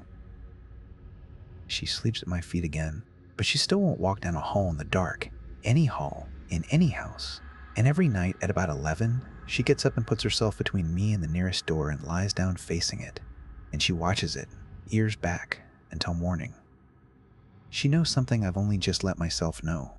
It's not that it might come back. It's that a house was never the thing it lived in. I lie awake and I listen to the chairs in Carol's kitchen, and they don't move. And I tell myself that means we're safe. The way I told myself the camera would catch it. The way I told myself the bar lock couldn't be lifted. The way I told myself I don't scare easy. And some nights I almost believe it. But I keep thinking about that last frame on the hallway camera, the dark, low shape sitting in the geometry of my house like it belonged, and I didn't. And I keep thinking that the whole time I was learning where it went, it was learning where I went. And I went to Carol's. So now I do the thing I swore I'd never do again. Every night, before I let myself close my eyes, I count the chairs. And every night so far, they've all been where I left them. But I've started to notice something. The way you notice a thing once it's been pointed out to you. And I can't stop noticing it now. And it's this. I only feel safe on the nights I remember to check. On the nights I forget, I sleep like a stone and I wake up rested. And I don't think about it at all. And Carol says those are the good nights, the nights I'm finally healing. But I don't think I'm forgetting to check. I think, on those nights, it's letting me sleep. And I lie here now and I understand, too late, the only lesson any of it ever had to teach me. It moved that chair 1,000 times so I'd learn to listen for it slow. And the night it decided not to wait, it didn't make a sound I recognized until it was already behind me. Story 4. The man who made it stop. I want to tell this the way it happened, in order, because the order is the only part I still trust. If I skip ahead, if I tell you the end first, you will think I was foolish, and maybe I was, but you would have done the same. Anyone would have. When you have not slept in a way that counts as sleeping for 100 and some nights, you stop being a person who makes decisions. You become a person who takes whatever is offered. That is what I want you to understand before anything else. Not that I was smart or careful or that I asked the right questions. I want you to understand that I was so tired I would have signed anything. It started small, the way these things apparently always do, though I did not know that yet. I was still living in the world where houses were just houses. We had been in the place a little over 2 years by then. My husband Daniel and me, and our daughter Emma, who was 9 that first winter. It went wrong. It was a good house. That is the part people never believe. They think a house has to feel bad from the start, has to have a cold spot by the stairs or a smell in the basement. Ours had none of that. It was a warm, ordinary house on a warm, ordinary street, with a maple in the front yard that turned the color of a stop sign every October, and neighbors who waved, and a kitchen that got the morning light. I loved it. I want that on the record too. I loved that house before it turned on me. The first thing was the doors. Not slamming, nothing dramatic. Just that a door I had closed would be open when I came back to it. The hall closet mostly. I would shut it, hear the latch catch, and an hour later it would be standing open a hand's width. I told myself the house had settled, the frame had shifted, the latch was worn. That was the first thing the house taught me, though I would not have called it a lesson then. It taught me to give a little, to stop insisting the door stay shut, because insisting cost me more than the open door did. Then it was the sounds. Every house has sounds, and I am not a woman who spooks easy. My mother raised me practical. But these came at the same time every night, and that was what got under my skin. Between 3 and 3:30, always in that window, there would be a sound from the kitchen like someone setting a cup down on the counter. A small, domestic, deliberate sound. Ceramic on stone. I would lie there and wait for it. And it would come. And then nothing. No footsteps. No second sound. Just the one cup being set down by nobody in a dark kitchen. I checked, of course. The first dozen times I got up and checked, and there was never anything, and the counters were bare and cold, and I would stand there in the blue dark feeling my heart go, and then go back to bed and not sleep. After a while, I stopped checking. That was the second thing it taught me. Do not get up. It gains nothing from you getting up except your sleep, and it takes that gladly. I am telling you about the teaching because that is what I understand now that I did not understand then. The whole first stretch of it, those months, I thought of it as a problem I was failing to solve. Loose latch, settling house, an old pipe knocking, a raccoon in the wall, my own frayed nerves. I did not think of it as something that was learning me while I tried to learn it. It was patient in the way water is patient with a stone. And I was the stone. And I did not feel myself wearing down until I was already thin. By the spring, Emma had started coming into our room at night. She was too old for it, and she knew she was too old for it, which is what made it bad. She would stand in the doorway, not crying, just standing. And when I asked her what was wrong, she would say she didn't like the man in her room. And I would say, "There is no man, sweetheart." And she would say, "I know, and get in the bed." I know, not there is too, not. I saw him, not the language of a child making up a monster. Just I know, the way you'd agree with someone about the weather. I know there's no man. She still didn't want to be in there with him. I held her those nights and stared at the ceiling and listened for the cup. And it came, and I did not get up. There were other things too in those months, things I have not decided how to rank, because they did not come with sizes attached. They just came. The smell of coffee at 2 in the morning in a house where no one was making coffee. Warm and specific and gone by the time I reached the kitchen. The way the photographs on the stairwell wall would be very slightly crooked in the morning. All of them tipped the same few degrees the same direction, as if a hand had run down the row in the night and nudged each one. I straightened them. The next morning they were tipped again. I stopped straightening them. Give a little. Another door taut. Another latch loosened in me instead of in the house. Laundry I had folded would be unfolded, not thrown around, nothing violent. Just unfolded and left in a soft pile, patiently undone, the way you'd undo something you had all night to undo and no reason to hurry. I refolded it the first weeks. Then I started leaving it in the basket. It is astonishing, looking back, how much of my own house I quietly surrendered before I ever called anyone, and how each surrender felt at the time like the reasonable thing, the tired thing, the thing that cost less than the fight. I was not being haunted so much as I was being negotiated with, and I was losing every round without knowing a game was on. I took her to the doctor. I want you to know I did the normal things. I did all the normal things first. The doctor said night terrors, stress, maybe something at school, and asked gentle, careful questions about the home, about Daniel, about whether Emma had access to screens late. And I answered all of them and drove home and knew none of it was the answer, but had nothing better to say. What was I going to say?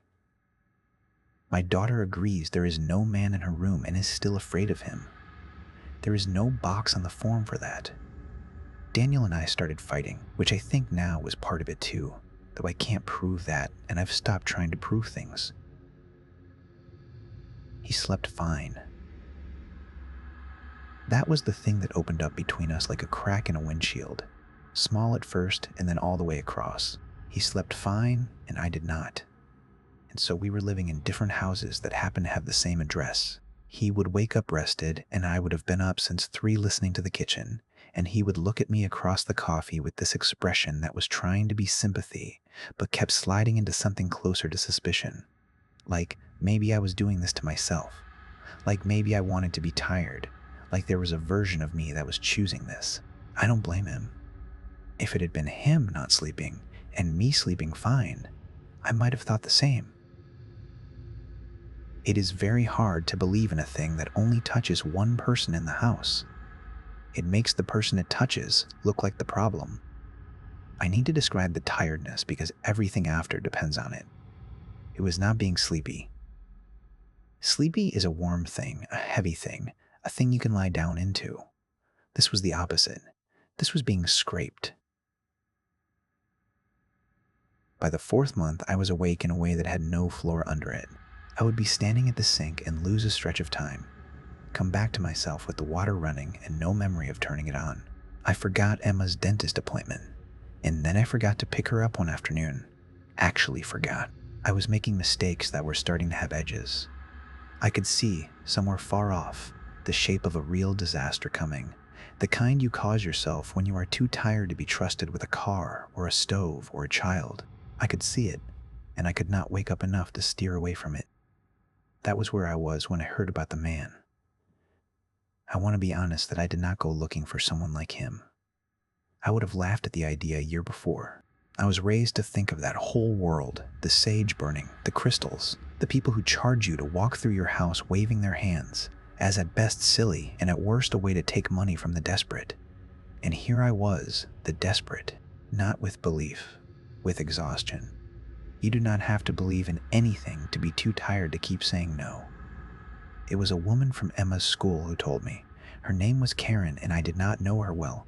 We were pickup line acquaintances, the kind of friendship made entirely of small talk through car windows. But one day she looked at me, really looked, and asked if I was all right. And something in the way she asked it made me tell the truth instead of the pickup line answer. I told her I wasn't sleeping. I told her a little about the house, not all of it, just enough to sound like a woman with insomnia and a creaky old place. And her face changed. She got very still, and then she said, "Careful," like she was stepping onto ice, that she had been through something similar a few years back in her old house before they moved, and that there was a man who had helped her, who handled things like that. She said the words, "things like that," with a little weight on them, and I understood that she meant more than she was saying, and that she was giving me the chance to hear more or to let it drop. I did not let it drop. She gave me a number written on the back of her receipt. No business card, no website, no name of a company, just a first name, which was Mr. Stame, Alvy, and a phone number in handwriting that wasn't hers, like it had been passed to her the same way she was passing it to me, copied and copied down a chain of tired women. She said he doesn't advertise. She said he only comes if you're referred. She said, and I remember this exactly because of how it landed. She said, "He's very good. He'll make it stop. Just do what he says." Just do what he says. I put the receipt in my pocket and I drove home, and I did not call for 4 days because even that tired, some part of me still had a fence around it, and it took 4 more nights of the cup and the closet and Emma in the doorway to wear that fence down to nothing. I called on a Tuesday afternoon while Emma was still at school and Daniel was at work. A man answered on the second ring. His voice was the first thing, and I have thought about his voice a great deal since. It was calm in a way that went past calm into something almost flat, but not cold. That's the strange part. It was warm and flat at the same time, like a hand laid on your forehead. He did not sound surprised to hear from me. He did not ask how I got the number. He said my name back to me after I gave it, once, softly, the way you'd repeat a word to remember it, and then he asked me to describe the house. Not the problem. The house. He wanted to know when it was built, which I didn't know exactly, and how many rooms, and which way it faced, and whether there was water nearby, a creek or a pond or old drainage, and whether anyone had died in it that I knew of, which I also didn't know. He asked whether the trouble came at the same time each night, and when I said yes, between 3 and 3:30, he made a small sound, a kind of soft acknowledgement, like a doctor hearing a symptom he expected. As if I had confirmed something. He asked whether it had gotten worse, in a straight line or in steps, and I said steps, it would be bad and then plateau and then get worse, and he made the sound again. He asked, last, whether there was a child in the house, and when I said yes, my daughter, there was a pause on the line, not long, but I felt it, and then he said gently that he could come Thursday. He told me his rules on the phone before he ever set foot in the house, and I should have heard them for what they were, but I heard them as thoroughness, as the reassuring particularity of an expert. He said he would need to come after dark. He said no one could be asleep in the house when he arrived. He said I was to leave the doors between rooms open, all of them, and that I was not, under any circumstances, to close a door on him while he worked, no matter what I heard. And he said, last, that his fee was not for the first visit. The first visit, he said, was to see. You paid later, once you knew it worked. I remember thinking that was fair. I remember thinking that was even generous, that a con man would want money up front, that a man who let you pay after must be honest. I know now that letting you pay later is not generosity. It is a way of making sure there is a later. It is a way of making sure the account stays open. He came Thursday at 9. I had told Daniel a version of the truth, that I'd found someone who dealt with old houses, problems with settling and drafts, and the feeling of a place. And Daniel had looked at me for a long moment and then said, in a flat voice, "Whatever helps you sleep," and taken Emma to his mother's for the night, which is what Mr. Tell Alvy had wanted anyway, though I hadn't told Daniel that part. So it was just me in the house when the knock came. Not the doorbell. He knocked 3 times, evenly spaced. And I remember that the sound of it did not startle me the way sounds had been startling me for months. It was almost restful. A normal sound made by a normal hand. He was ordinary to look at, which disappointed some part of me that had built him up. A man of maybe 60, medium height, thin, in a gray coat that was clean but old.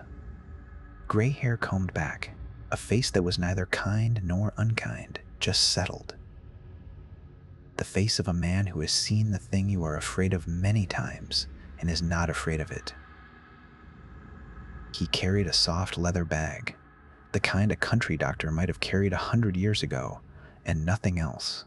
No sage, no crystals, no equipment. He stood on the step and did not come in. He waited. And I understood that I was supposed to invite him, and I did. I said, "Please, come in," and only then did he step across, slow, careful, wiping his feet, though there was nothing on them. He stood in my front hall for a long time with his eyes closed, not performing. There was nothing theatrical about it. He just stood and breathed, slow, and I stood behind him not knowing what to do with my hands. And then he opened his eyes and said, "Quiet." "It's an old one." He said it the way you'd say a house has good bones. "It's an old one," he said, "older than the house. It was here before the house. The house just gave it walls."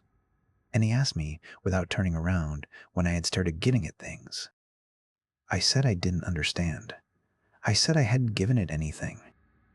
He turned then and looked at me with a patience that I mistook for kindness.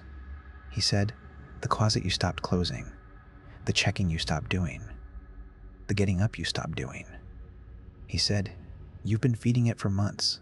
You just didn't know the word for it. Every time you gave a little to make it stop pushing, you fed it. That's how they grow. Not by taking, by being given." And I felt something go cold in me. Because it was true. I had done exactly those things. I had thought of them as coping, and he was telling me they were feeding. And there was no way he could have known about the closet. I had not told him about the closet. I asked him if he could make it stop. He said yes. He said it simply, no hedging, no maybe, no, we'll see. Yes. And then he said the thing that I have not been able to stop hearing since, though at the time it sounded only like wisdom. He said, "I don't fight them. Men who fight them lose, and the house pays for it. I settle them. I give them what they want in a shape that lets you live. You'll sleep. It'll go quiet.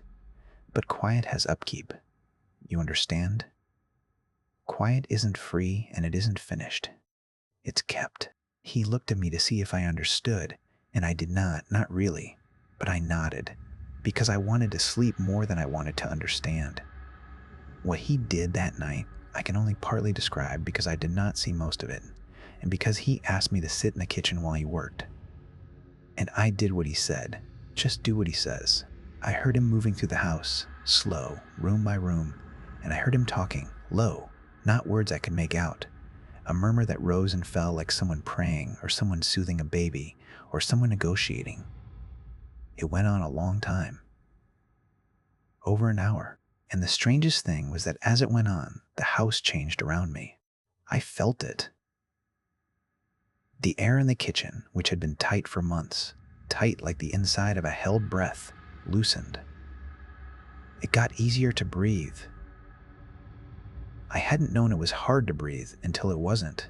I sat there and felt the pressure lift off the house like a hand lifting off the back of my neck, a hand I hadn't known was there until it was gone. And I started to cry, quietly, from relief, from the sheer animal relief of it. And I heard him murmuring in the far rooms, and I loved him. That is the honest word. In that hour, I loved him the way you love the person who pulls you out of the water. He came back to the kitchen near 11. He looked tired but satisfied. He sat down across from me without being asked, and he told me what I needed to do. And here is where, if I had been rested, if I had been myself, I might have heard the shape of it. Because it was not, do this once and you're free. It was a list of upkeep. He said the closet door. Keep it open now, always. Don't fight that one, that's its door. Let it have the door. He said, leave a light on in the kitchen, the small one over the stove, every night. Not for you, for it. It likes the kitchen. And a lit kitchen is a settled kitchen. He said, and this is the one that should have stopped me cold, the cup. When you hear the cup, you say thank you. Out loud. Just once. You don't have to mean it. You just have to say it. He said, it's not asking permission anymore. It lives here saying thank you is you agreeing that you know that. And as long as you agree, it stays quiet. I said, so it doesn't leave. It just goes quiet. He looked at me, and for the first time, there was something almost like sympathy in his face. Real sympathy. The sympathy of a man who has said this to many women in many kitchens. He said, they don't leave. Anyone who tells you they made one leave is lying to you or worse. They settle or they rage. I settle them. You'll have your sleep and your girl will have her room back and your husband will stop looking at you like that. That's what I do. That's all anyone can do. And the price of it is small. A door, a light, a thank you. You'll forget you're even doing it. Most people do. He was right that it worked. That's the thing I keep coming back to. The thing that makes it so hard to be angry. The clean way I want to be angry. It worked. That night I slept. Not the thin, scraped not sleep of the past 4 months, but real sleep. Deep, black, dreamless. The kind I had forgotten existed. I slept until 9 in the morning and woke up in a body that felt like mine. The kitchen light was on over the stove, small and yellow, where I had left it on his instruction. The closet door stood open. And the house felt, for the first time in a long time, calm. Genuinely calm. I walked through it in the morning light, and it was just a house again. My house, the one I had loved, and I put my hand on the wall in the hallway like you'd put a hand on a horse that had finally stopped shaking, and I said, without deciding to, thank you. And then I felt strange for saying it, and then I forgot to feel strange, and I made coffee. Emma came home and slept in her own room that night and the next and the next. She stopped talking about the man. When I asked her, careful, one evening, whether she still didn't like her room, she gave me a puzzled look, the look of a child who has forgotten a fear so completely that the memory of having it embarrasses her. And she said it was fine, and went back to her drawing. Daniel started looking at me like his wife again. We had a good few weeks. I want to say that plainly because it matters to the shape of this. It was not that the relief was fake. The relief was real. I got my life back. Who questions the price of the thing that gave them their life back? You pay it gratefully. You pay it, and you thank whoever set the terms. I should describe those good weeks more, because I want you to feel how ordinary and how sweet they were, so that you understand it was not a trick I saw through and endured. It was a gift I received with my whole grateful heart. We had people over. We had not had people over in months, because I had been too tired and too strange, and now we had Daniel's brother and his wife for dinner on a Saturday, and I made a roast and laughed at something and caught Daniel watching me across the table with plain, uncomplicated love, watching his wife be his wife again. And I had to go into the kitchen for a moment so no one would see me get emotional over a roast. Emma had a friend sleep over and I heard them giggling through the wall past midnight, and it was the most beautiful sound. Ordinary girls being ordinary in an ordinary house. And I lay in bed and did not listen for the cup. I listened to them, and I slept. I bought new sheets. I remember buying new sheets, standing in the store choosing a color, and feeling like a woman with a future, a woman who plans, a woman who will be in her bed long enough to wear sheets out. That is what he gave back to me. That is the size of what I owed. You do not walk away from the person who gave you sheets and giggling and a roast and your husband's face. You keep the light on. Of course you keep the light on. Esther. Alvy called 2 weeks later to ask how I was sleeping, and I told him wonderfully, and I meant it, and I thanked him, and I asked what I owed him, and he named a number that was less than I expected, and I paid it gladly, in cash, in an envelope I left under the mat because he did not want to come in again so soon. He said, "Not so soon, you don't want to stir it," and I understood that too. He said he'd check in now and then. He said that's part of it, the checking in. It's how these stay settled. Someone has to keep an eye. He said, "Don't be alarmed if I call at odd hours," and I said, "Of course." And I hung up and felt cared for. Watched over. That is a feeling I want to warn you about specifically. The feeling of being watched over can be the exact same feeling from the inside as the feeling of being watched. The first crack in it was small, and I explained it away, the way I had explained everything away for months, because explaining things away had become the deepest habit I had. It was the thank you. I noticed one night, half asleep, that I had said thank you to the cup before I had heard the cup, that the words had come out of me on their own, ahead of the sound, and then the sound came, ceramic on stone, right on time, as if it had waited for me to finish, as if I was no longer responding to it, as if it was responding to me. I lay there very still after that and did not sleep well for the first time in weeks, and in the morning I told myself I had dreamed the order of it, that I'd heard the cup and dreamed I'd spoken first, that tiredness plays tricks. I was good at telling myself things. I had 4 months of practice. The second crack was Emma's drawings. She had always drawn. She was a drawing child, and after Mr. Alvey came, she started drawing the house, over and over, which seemed sweet, a happy child drawing her happy home. But the houses she drew all had a figure in them. Not a scary figure. That was what unsettled me once I let myself see it. It was a calm figure, a stick man standing in the kitchen, always the kitchen, always by the little stove with the light, and above him she always drew a small yellow scribble that I realized was the light, the stove light, glowing over his head like he was standing under it on purpose. And when I asked her who it was, she said, easy, unbothered, the way she'd tell me what she wanted for lunch. "That's the man who lives here." I said, "We live here?" And she said, "No, the other man. The one who's allowed now. The one who's allowed." I asked her what she meant by allowed, and she shrugged away children's shrug at the obvious and said, "We let him." You said thank you. I did not sleep that night at all, and the not sleeping had a new flavor to it, worse than the old exhaustion, because the old exhaustion had been a mystery, and this was not a mystery. This was the slow arrival of understanding. I lay awake and I ran back through everything he had said in my kitchen, and I heard it all again in a different key. I don't fight them, I settle them. I give them what they want in a shape that lets you live. Quiet isn't free and it isn't finished, it's kept. He had told me. He had told me exactly what he was doing, and I had heard it as reassurance. He was never going to remove the thing. Removing was not the service. The service was the arrangement, the settling, the peace treaty in which I gave up territory a little at a time. The door, the light, the words, and in exchange it agreed to let me sleep in the house I was slowly ceasing to own. And he took a fee for brokering it. He was not the exterminator. He was the landlord's agent, and I had signed a lease I could not read, and the tenant was already in the walls. I called Karen.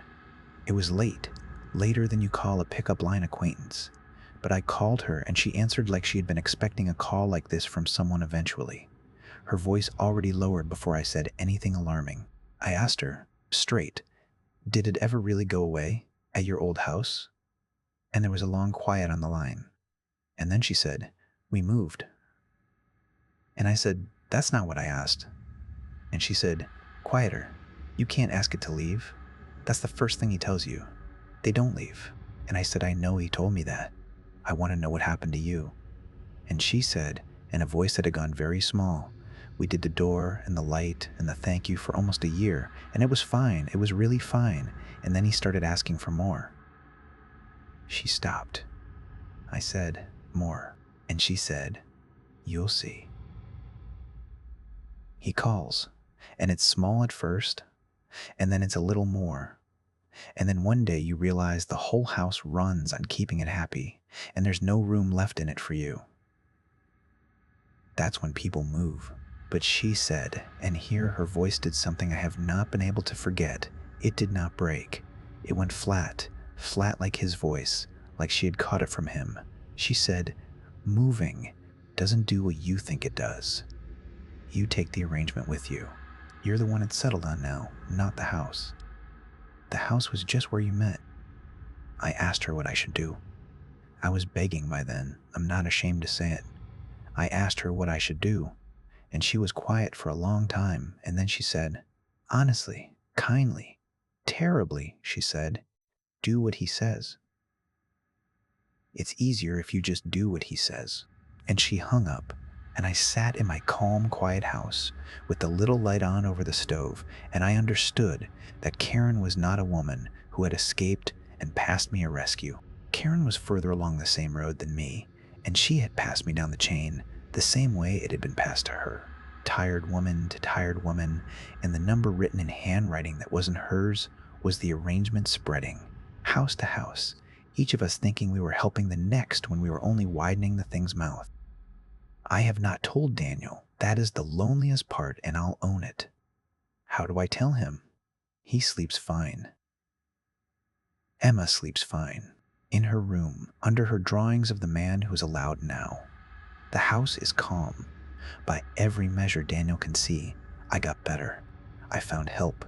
The crazy tired stretch is behind us, and life is good. If I tell him what I've worked out, he will hear a woman who was sick with exhaustion and is now sick with something worse, and he will be gentle about it and afraid, and he will start looking at me the old way again, and I could not bear the old way again. So I keep the light on. I keep the closet open. I say thank you when I hear the cup, and I have stopped noticing whether I say it before or after, because noticing costs me sleep, and I have learned, I have been so well taught not to spend what I don't have to spend. Mr. Alvey called last week at an odd hour, like he said he would. His voice was the same, warm and flat, the hand on the forehead. He asked how I was sleeping, and I said fine, and I heard him make the small sound, satisfied. And then he said, easy, like it was nothing, like it was the next line of a script we both always been reading. He said it's been settled. A good while now. It's comfortable. It's growing the way a settled one does, and settled ones need a little more room as they go. Nothing you'll miss. And he told me the new thing. I'm not going to say what it is. Partly because I'm ashamed, and partly because if I say it out loud in the daytime, I'll have to know that I've already decided to do it. It's small. That's the worst part. It's so small. A door, a light, a word, and now this, and it's small enough that saying no to it feels insane. Feels like choosing the scrape sleepless dark over one tiny easy yes. He told me something else before he hung up. He must have heard something in my quiet, some hesitation, some last thin edge of the fence I used to have, because he said, gentle, almost fond, the way you'd reassure a child about a shot, he said. The ones who fight it are the ones who suffer. You've been so good. You've been one of the good ones. Just keep on. And then he said the thing that I have carried around in my chest all week like a stone in a coat pocket. The thing that told me finally and completely what I was inside of and had been inside of since the first night I gave a little. To make a door stop bothering me. He said, you know I don't only look after your house. There are a great many houses. And when one of the good ones has room to spare, sometimes I bring a little of the overflow her way, because she can carry it, because she's settled, because she says thank you. He said it like a compliment. He said, I'm going to be sending some your way soon. You won't hardly notice. You're so good at this now. I said thank you. I don't remember deciding to. It just came out of me. ahead of everything, the way it does now, before the cup, before the thought, before the fear could get to the front of my mouth. I said thank you into the phone to the man who made it stop. And somewhere in the kitchen, under the little yellow light I leave on for something that is not me and was here before the house and will be here after, I heard a cup set down, soft, ceramic on stone, patient, and right on time. Story 5. The house is on the way to somewhere. You bought the house in October, which is when people buy houses like this one. The trees were turning, the light was long and gold in the afternoons, and the price was low enough that you didn't ask the second question. You asked the first question, which was, why is it so cheap? And the answer was that the previous owners had left in a hurry, and the market was soft, and the house had sat empty through 2 winters. That was 3 answers, really, and none of them were the true one. But you were tired, and the rooms were large, and the back windows looked out on a stand of birches that went silver in the evening. You signed. You moved your boxes in over a weekend. You slept the first night on a mattress on the floor of the front bedroom, and you slept well, because you had not yet learned anything. This is a house that sits on the way to somewhere. You did not know that when you bought it. You could not have known it. It is not written on any deed, and it does not show up in any inspection. And the surveyors who came to measure the lot found nothing that a surveyor knows how to find. But the house sits on a line. The line runs from the back wall to the front door, straight through the middle of the ground floor, through the hall, and something travels that line every night. It comes from where it comes from, and it goes to where it goes, and your house is simply in between. Your house is a place it passes through. You are a room. It walks across on the way to the rest of its journey. That is all you are to it. That is all you will ever be. You will learn the line slowly, the way you learn the sounds a new house makes at night. The click of the furnace, the settling of the joists, the particular voice of the wind in your particular chimney. You will learn it because your body will learn it before your mind agrees to. And once you have learned it, you will build your life around it. The way people who live beside a railway learn the timetable of the trains without ever meaning to, so that at 4 in the morning, when the freight goes by, they turn over in their sleep and do not wake, because their bodies have long since decided that the shaking of the walls at 4 in the morning is nothing to wake for. You will become like those people. You will become very good at knowing where not to stand. The first week you noticed the cold, not the cold of a drafty old house which you had expected and which you would have understood. This was a specific cold, and it came at a specific time, and it came in a specific place. It came at 10 minutes past 3 in the morning, and it came along a strip of the floor about a yard wide that ran from the back wall of the kitchen, through the doorway into the hall, down the length of the hall, and out through the front door, which you always kept locked, and which was always still locked in the morning. You noticed it because you were unpacking late, standing at the kitchen counter with a mug of tea going cold in your hands. And the cold passed through you like a hand passing through smoke, and your tea, when you looked down at it, had a thin skin of frost across the top. You laughed, a little, the way you do when something makes no sense and you decided not to think about it. You went to bed. You told yourself the thermostat was old. The second week, you moved a thermostat. You had a man come and look at it, a heating man, and he found nothing wrong. And he charged you for the visit and left. And that night at 10 minutes past 3, the cold came again, along the same strip of floor, and you were awake this time, because you had decided to be awake. Sitting in the armchair in the corner of the front room, with a blanket over your knees, watching, and you saw nothing. That is important. You must understand that from the beginning. There is nothing to see. There is only the cold, and the way the cold moves, and the way it moves the same way every night, from the back of the house to the front, along the same line, at the same hour, never faster, never slower, never turning aside. It is not a shape in the dark or a figure in the hall. It is a passage of cold along a line. And if you were not paying attention, you would call it a draft and go back to sleep. And for 2 winters, the house had sat empty, and nobody had paid attention at all. You started to keep notes. You are the kind of person who keeps notes. That is partly how you ended up alone in a large, cheap house in October. You wrote down the time, 3:10, every night, give or take the 2 minutes it takes a clock to be wrong. You wrote down the path, back, wall of the kitchen, through the doorway, down the hall, out the front. You measured the width of the cold with a thermometer on a broom handle, moving it a few inches at a time across the hall floor while the cold was passing. And you found that it was almost exactly a yard, and that the edges of it were sharp. Not a gradient, not a slow fade from cold to warm, but a wall, an inch of air that was 30 degrees on one side and something much colder on the other. Colder than your... You wrote that down too. You underlined it. You did not know yet what it meant, but you knew it meant something. And you were the kind of person who wrote down the things that meant something so that later you could look at them and be afraid in an organized way. The house had a history, of course, but not the kind of history you would find in a newspaper. There had been no murders. Nobody had died in the front hall in a way that made the local papers. That is the mistake people make when they think about houses like this one. They look for the violence, the single terrible event, the stain that soaks through the floorboards and will not come out.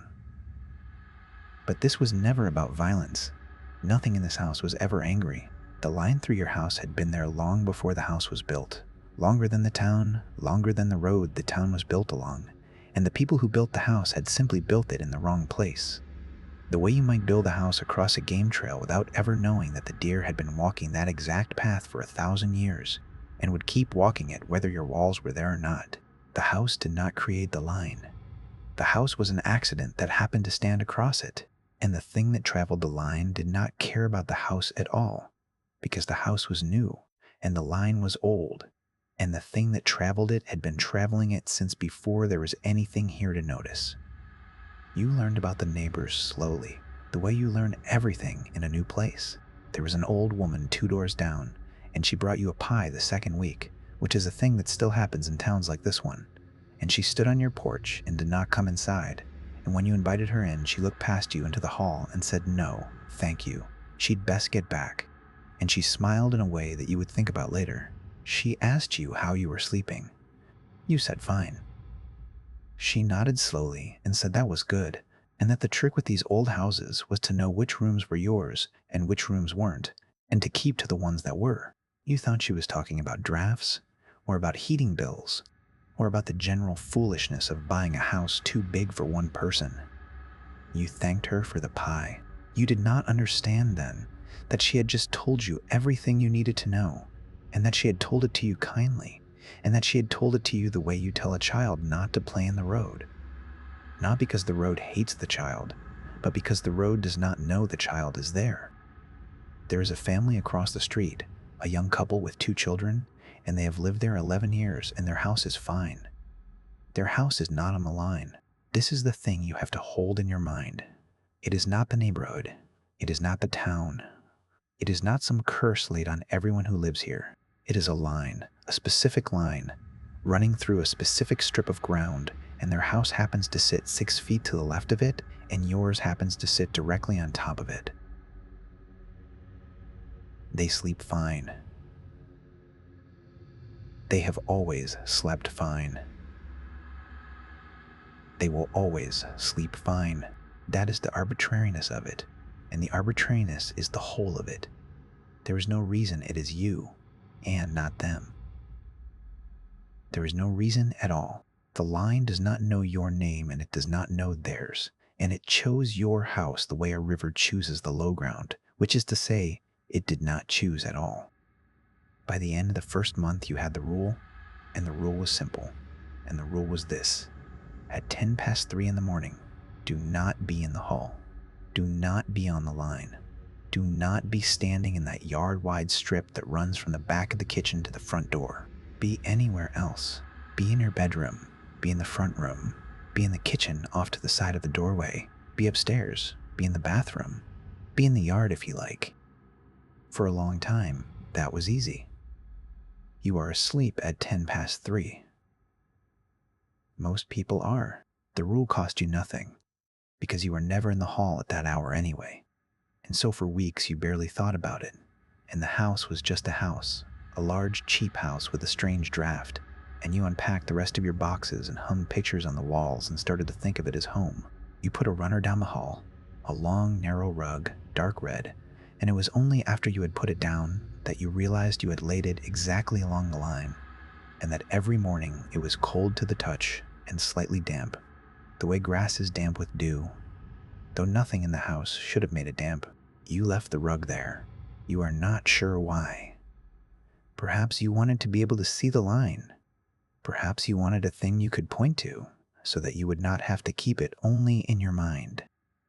Winter came, and the house was harder to heat, and the cold at 310 was harder to tell, apart from the ordinary cold of a cold house. And this frightened you more than you expected. You realized that you had come to rely on being able to feel the difference, to know, without a thermometer, that this cold was the cold and that cold was just winter. In summer, the line would be obvious, a ribbon of January running through a July house. In winter, it hid, so you became more careful in winter. You set an alarm, a soft one, for 3 in the morning, and when it went off, you would lie in bed with your eyes open and listen. And at 10 past, you would feel it even through the walls, even through the floor of the room above. A kind of pressure change, a sense that something large and quiet had entered the house downstairs and was crossing it, unhurried, and would be gone in less than a minute. And it was always gone in less than a minute. 40 seconds, you timed it once, holding your breath, lying rigid in the dark. 40 seconds from the moment the cold reached the back wall to the moment it passed out through the front door. 40 seconds a night. That is nothing. That is less than a single minute out of every 24 hours. You told yourself that. 23 hours and 59 minutes of every day, the house was yours. For 40 seconds, it was not. You could live with 40 seconds. Anyone could live with 40 seconds. The dog helped for a while. You got a dog in the second winter, a big quiet shepherd from the shelter 2 towns over, and you got it partly for company and partly because a house that large makes noises at night, and a dog makes those noises make sense, and the dog learned the line faster than you had. The dog would not walk down the hall, not ever, not at any hour. It would go the long way, through the kitchen and around, to avoid setting a paw on the red runner, and at night it slept in your room, with its back to the wall and its eyes on the door, and at 10 past 3, it did not bark, and it did not growl. It simply woke, every night, and lifted its head, and watched the hallway through the open bedroom door, and waited, and then after 40 seconds, it never once was afraid. That is the thing you noticed. It was not afraid the way a dog is afraid of thunder or of a stranger at the door. It was attentive, the way a dog is attentive to a car going past on the road, a thing it has decided is not its business, but likes to keep track of anyway. The dog understood, better than you did, that the thing in the hall was not interested in the dog, and the dog returned the compliment. Don't get in the way, and it will not touch you. The dog knew that in its bones. You were still learning it in your notes. I want to tell you about the ones who did not learn it, because you should know, and because nobody told the ones who came before you either, and that is how it keeps happening. The house had sat empty for 2 winters when you bought it, and the reason it sat empty is that the couple before you left in the middle of a February night and did not come back for their things, and the reason they left is that there had been 3 of them, and then there were 2. He had gotten up in the night. This is what the old woman told you. Much later, when you finally asked her the second question, the one you should have asked at the start. He had gotten up in the night to get a glass of water, and he had stood in the kitchen doorway drinking it, which is a thing a man does without thinking. At some hour he did not check, and his wife found the glass in the morning on the floor of the hall, unbroken, standing upright, and she did not find him. Not that morning, not ever. There was no sign of anything. No blood, no struggle, no open door. There was a full glass of water standing upright in the middle of the hall, and a wet red runner, and a husband who was simply not there, and never would be again. And she packed 2 bags and drove away before dark and let the bank take the house, and the bank sold it to you in October for a price low enough that you only asked the first question. He did not scream. That is the part that stays with you once you know it. There was no scream that night, loud enough to wake his wife, who was a light sleeper, and woke at everything. He stood in the doorway drinking his water, and the line came through at 3:10, as it does, as it always does, unhurried, not looking, not knowing he was there. And it passed through the space where he was standing on its way to the front door. And it did not stop, because it never stops. Because stopping is not a thing it does, and it was gone in 40 seconds. It simply passed through the space he occupied, and after it had passed, the space no longer occupied him. Like walking through a cobweb, like brushing a moth off a sleeve without noticing the moth was there. You do not think he suffered. There is no reason to think he suffered. You think, and this is worse somehow, that he did not even have time to be surprised. There were others, over the years, before the couple, before the empty winters. The old woman knew some of the stories and half knew others, and she told them to you in the flat, unhurried way that people tell you about accidents at a crossing everyone knows is dangerous. The boy in the 60s, the man who bought the house after the war and lasted a season, a woman before that whose name nobody remembered. They all made the same mistake, which was not a mistake of character or of courage, but only of position. They were in the hall at 3:10.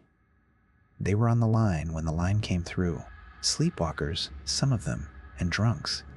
And one poor soul who had simply lost track of time reading in the front room and got up to lock a door he thought was unlocked and walked into the hall at exactly the wrong moment, on exactly the wrong errand. It does not require you to do anything wrong. It only requires you to be there, and the town knew in the way towns know things without saying them. And that is why the family across the street has lived 11 years in peace and never once knocked on your door to explain, because they are 6 feet to the left of the line, and they have decided, sensibly, kindly, that it is not their business, and because there is nothing they could tell you that would change where your house sits. So you learn to live with it, the way you can learn to live with almost anything if it keeps its schedule. And it kept its schedule beautifully. That was the mercy of it, if you can call it mercy, which you cannot, because mercy would require it to know you were there. It was regular. It was punctual. It was the most reliable thing in your life, more reliable than the sunrise, which shifts through the year, more reliable than the mail, more reliable than your own heart, which skips sometimes now in the small hours, from the strain of all that listening. 3:10, every night, the back wall to the front door, 40 seconds, gone. You could set your watch by it. You did set your watch by it, and in a strange way, it made the rest of your life feel safe. Because the danger had edges, the danger had a timetable, the danger was a train, and you knew when the train came, and all you had to do was not stand on the track.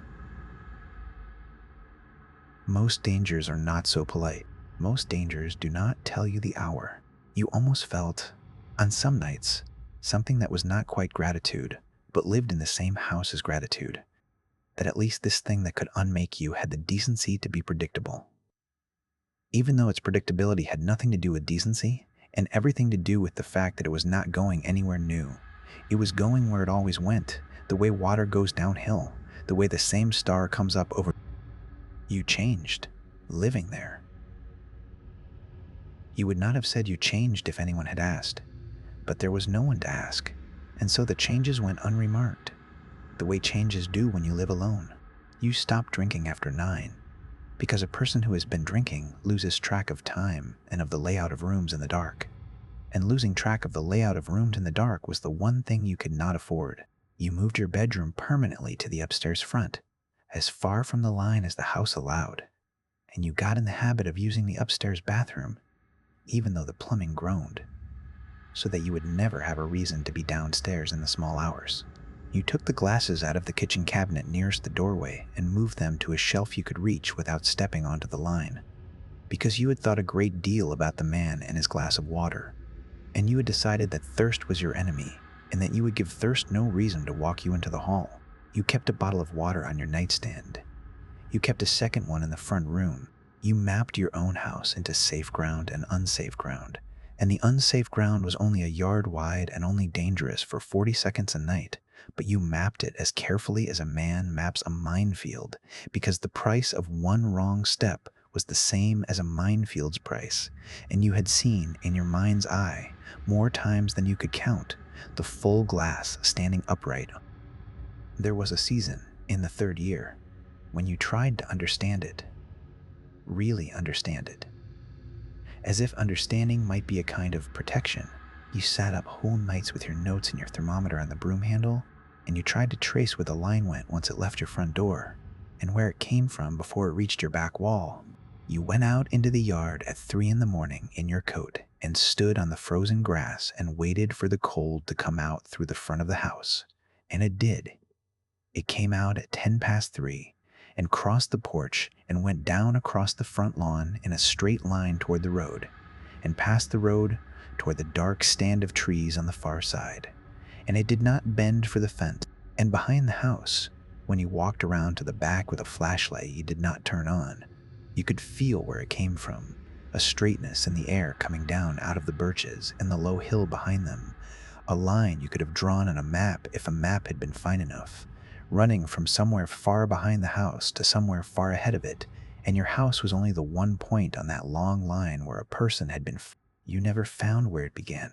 You never found where it ended. You came to understand that it did not begin at your house and did not end at your house, that your house was a single stitch in something that ran to the horizon in both directions and beyond the horizon after that, in that the 40 seconds you feared each night were only the 40 seconds of a journey that had been going on before you were born, and would go on after everyone who remembered you was also gone. Understanding did not protect you. Understanding only made the house feel smaller, and the line feel longer, and you feel like what you were, which was a thing standing briefly in a doorway, that had been a doorway long before there was a door. You gave the dog to your sister in the 4th year, not because anything had happened to it. It was old and slow and content. It asked nothing of you and had given you company for 4 years. But because you could not keep a living thing in that house once you understood what it woke for every night, you told your sister it was the stairs, that the old dog's legs were done with the stairs, and that was kind.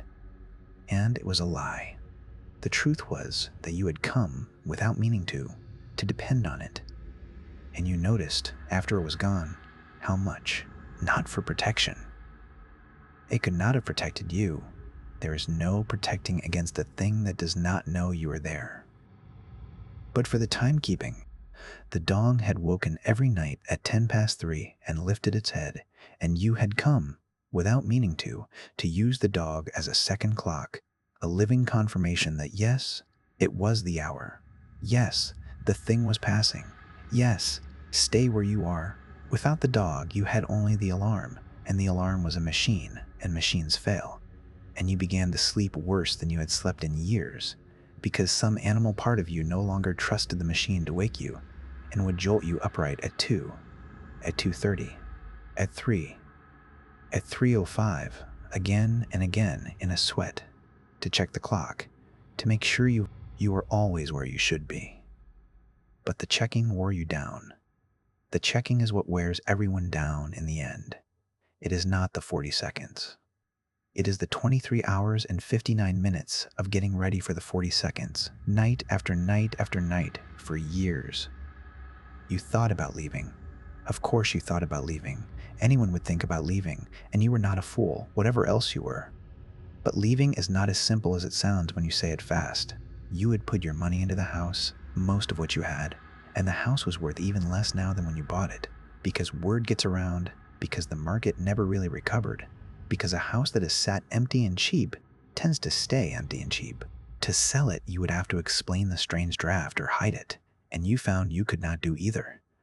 Could not lie to a stranger and hand them the keys and drive away like the wife had, leaving them to find their own glass of water some February night, and could not tell them the truth either, because the truth sounds like madness, and the only proof of it is a yard-wide strip of cold that a buyer's inspector would never happen to be standing in at 10 So you stayed.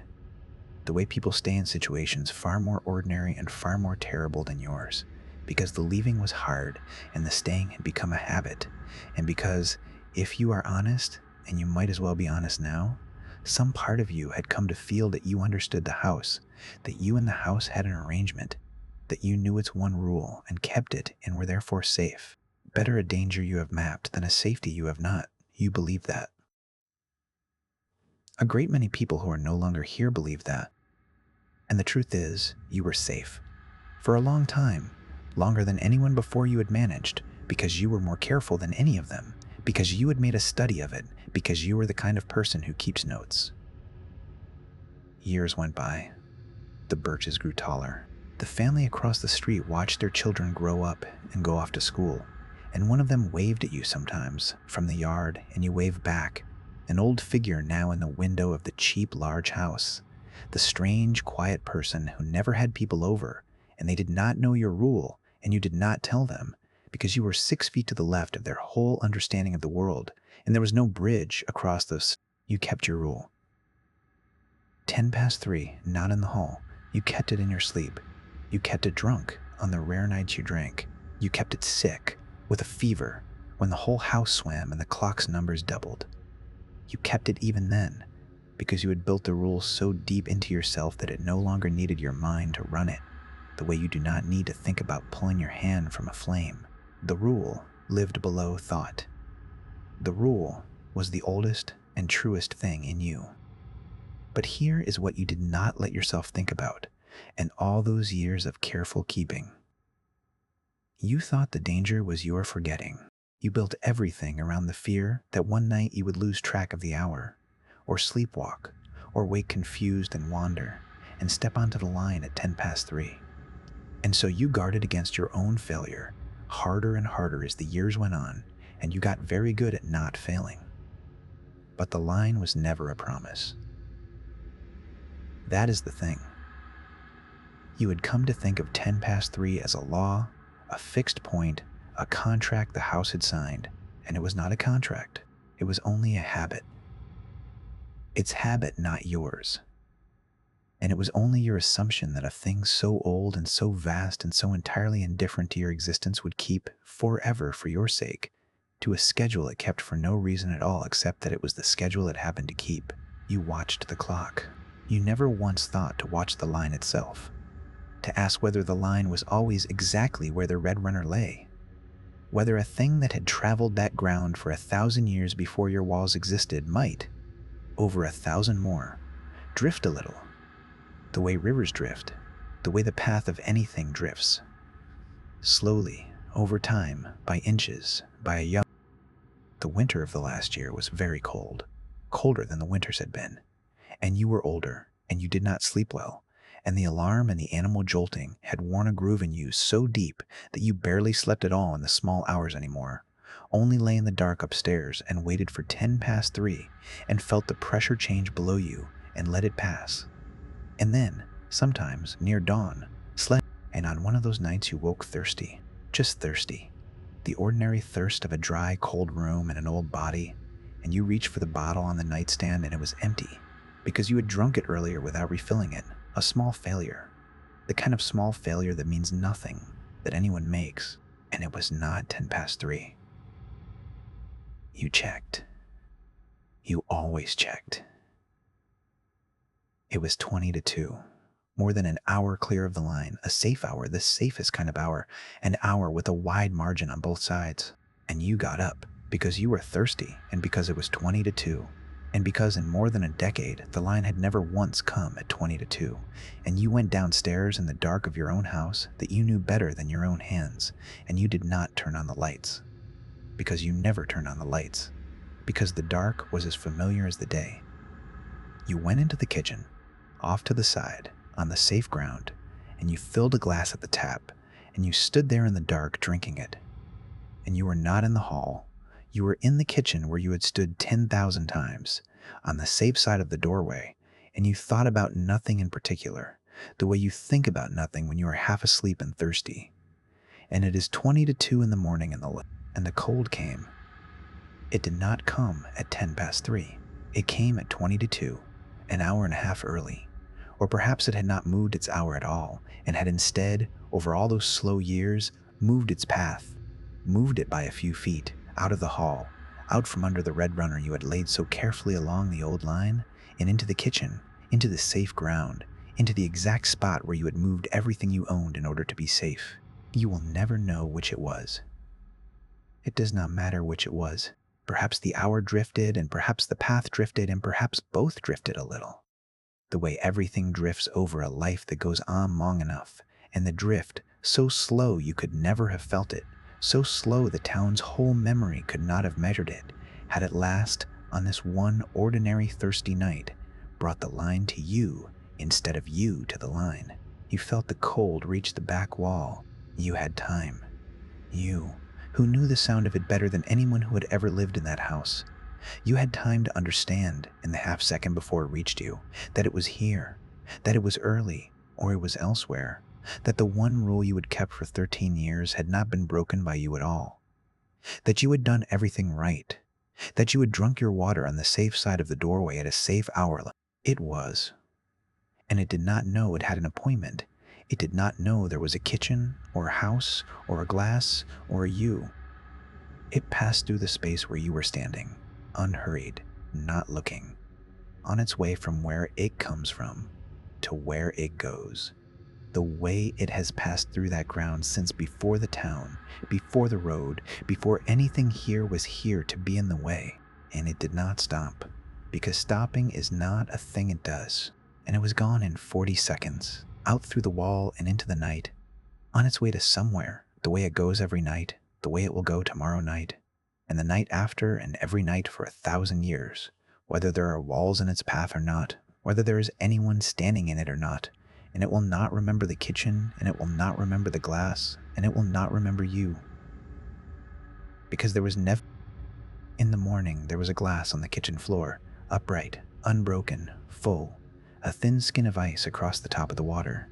And the house was empty, the way it had been empty for 2 winters before you came, and the way it would be empty again until October, when the trees turn and the light goes long and gold, and someone tired comes to look at the large, cheap rooms and the birches going silver in the evening, and asks the first question, and signs, and moves their boxes in over a weekend, and sleeps well the first night, because they have not yet learned.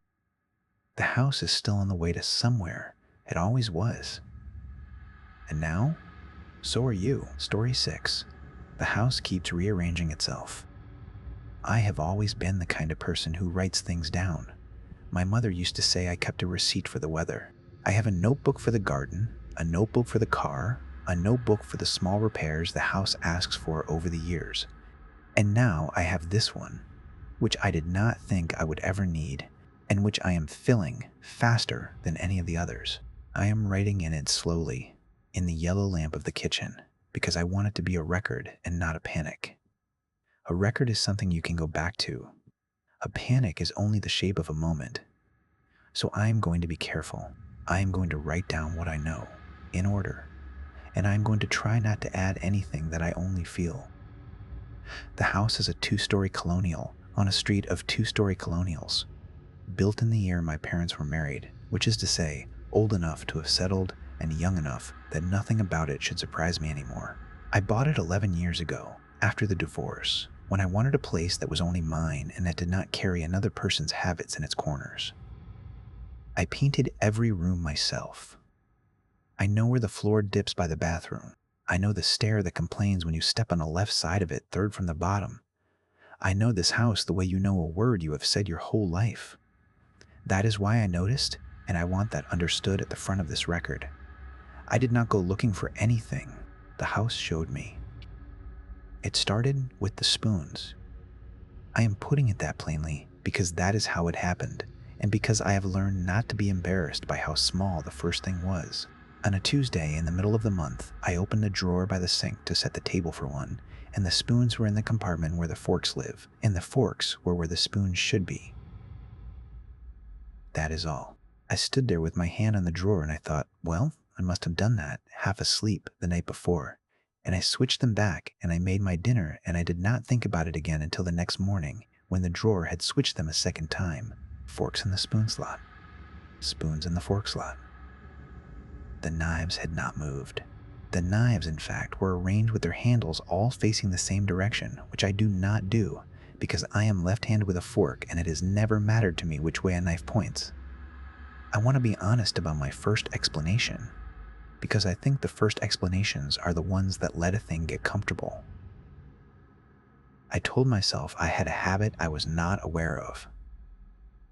People do things in the small hours that they do not remember. I have gotten up and drunk a glass of water and found the glass by my bed with no memory of carrying it there.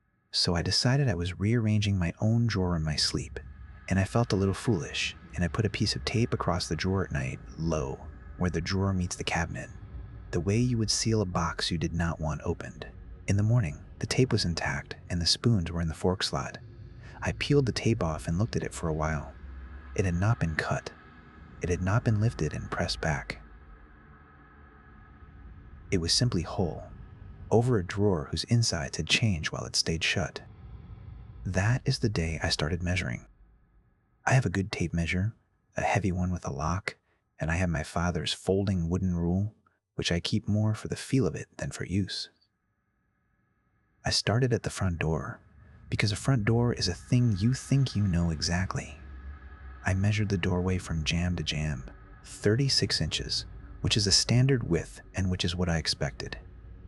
I wrote it down. I measured the height. I measured the hallway that runs from the door to the kitchen, its length and its width, and I wrote those down too, and I felt calmer with every number, because numbers are promises. A number tells you the world agreed to hold still long enough to be counted. For 4 days the numbers held. I want that in the record as well, because I do not want anyone reading this to think I am a woman who saw ghosts in her cutlery and never checked. I checked. The house behaved. The spoons stayed where I put them. I began to believe I had frightened myself over a drawer and a bad night's sleep. And I even laughed about it once, alone, drying a plate. On the 5th day, the hallway was 2 inches narrower. I measured it 3 times. I measured it with the tape and then with my father's rule, because I did not trust the tape, and then I measured it with a length of string that I cut to the original width and kept in the drawer for exactly this reason. The string was 2 inches too long. It bowed against the walls when I tried to stretch it flat. The hallway that had been 38 inches wide was 36, and the walls were smooth and painted and dry, with no seam, no ridge of new plaster, no smell of work having been done. A wall does not move 2 inches inward without leaving a scar. This one had. I ran my hand along both sides for the whole length of the hall, slowly, feeling for the lie, and there was no lie to feel. The paint was my paint. The little dent near the light switch, where a moving box had caught the wall 11 years ago, was still there. The same dent. In a wall that was standing 2 inches closer to its opposite than it had stood the day before. I photographed it. This is where the photographs come in, and I have to describe them carefully, because the photographs are the part of this record that I cannot make sense of and cannot leave out. I have an old habit from a job I had in my 20s, cataloging inventory, of photographing a thing next to a ruler so that the picture carries its own scale. I did that. I laid my father's rule against the baseboard of the hallway, and I took the picture with my phone, and then, because one picture is only an opinion, I took a second from the same spot, and a third. I do this with everything now. I take the picture in threes, and when I looked at the 3 pictures of the hallway that evening, on the larger screen of my laptop where I could be sure, the rule read differently in each one. In the first, the baseboard ran to the 38-inch mark.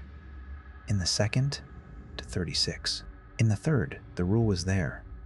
My father's rule with its worn brass hinge, but the marks along it were not marks I could read at all, as though the numbers had been sanded to soft ridges, and the hallway behind it stretched away longer than a hallway in this house has any business being.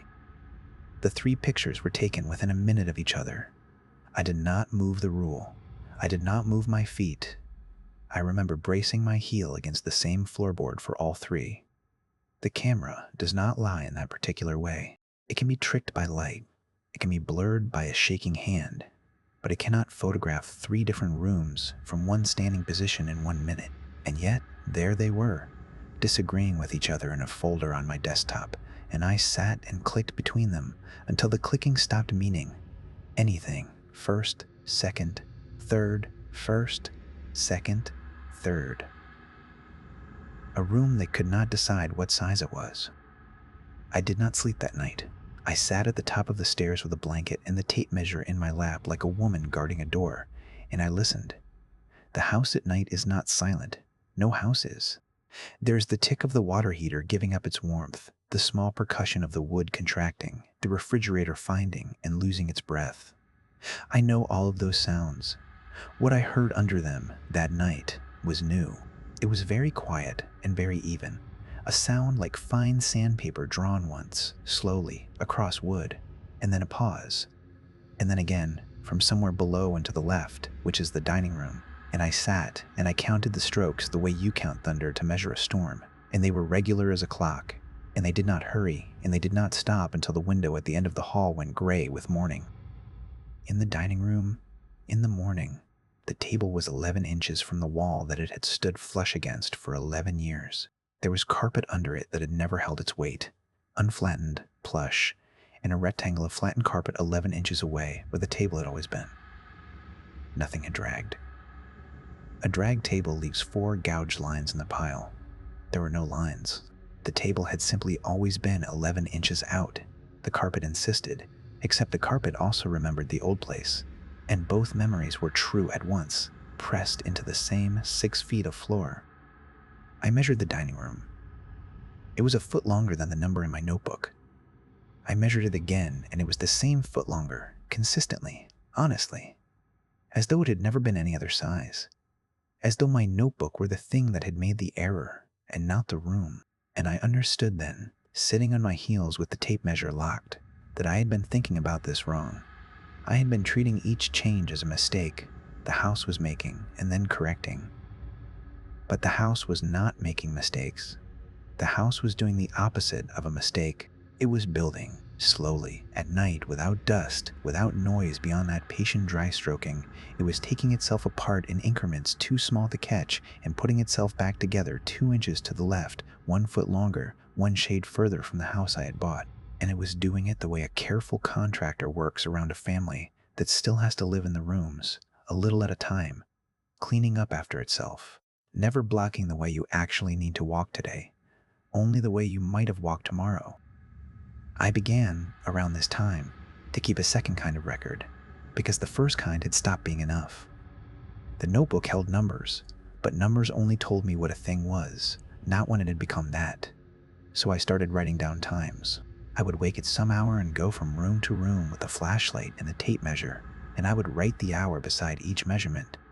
And in this way I learned the schedule of the work, which was the first thing I learned that felt like knowledge rather than fear. The house did nothing before 11. The first stroke of that dry, patient sanding never came before 11 and never after 4. Between those hours it worked, unhurried, and outside those hours it was only a house, tired and ticking, holding whatever it had made. I found a strange comfort in the schedule. A thing with a schedule can be planned around. A thing with a schedule wants something, and wanting is at least a kind of company. I tested the schedule the way I test everything, which is to say more times than a reasonable person would.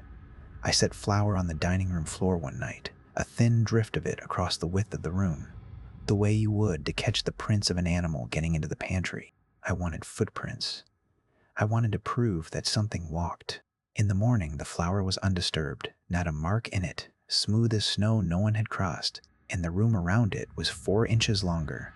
And the flour that should have run wall to wall now stopped 4 inches short of the far wall, on new floor, clean floor, floor that had been made in the night under a layer of flour that had never been laid on it. The house had not stepped in my trap.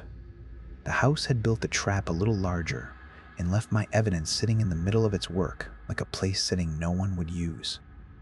I called my sister that afternoon. I did not tell her about the pictures. I told her I thought the house was settling badly, and asked whether she remembered the layout from when she visited at Christmas.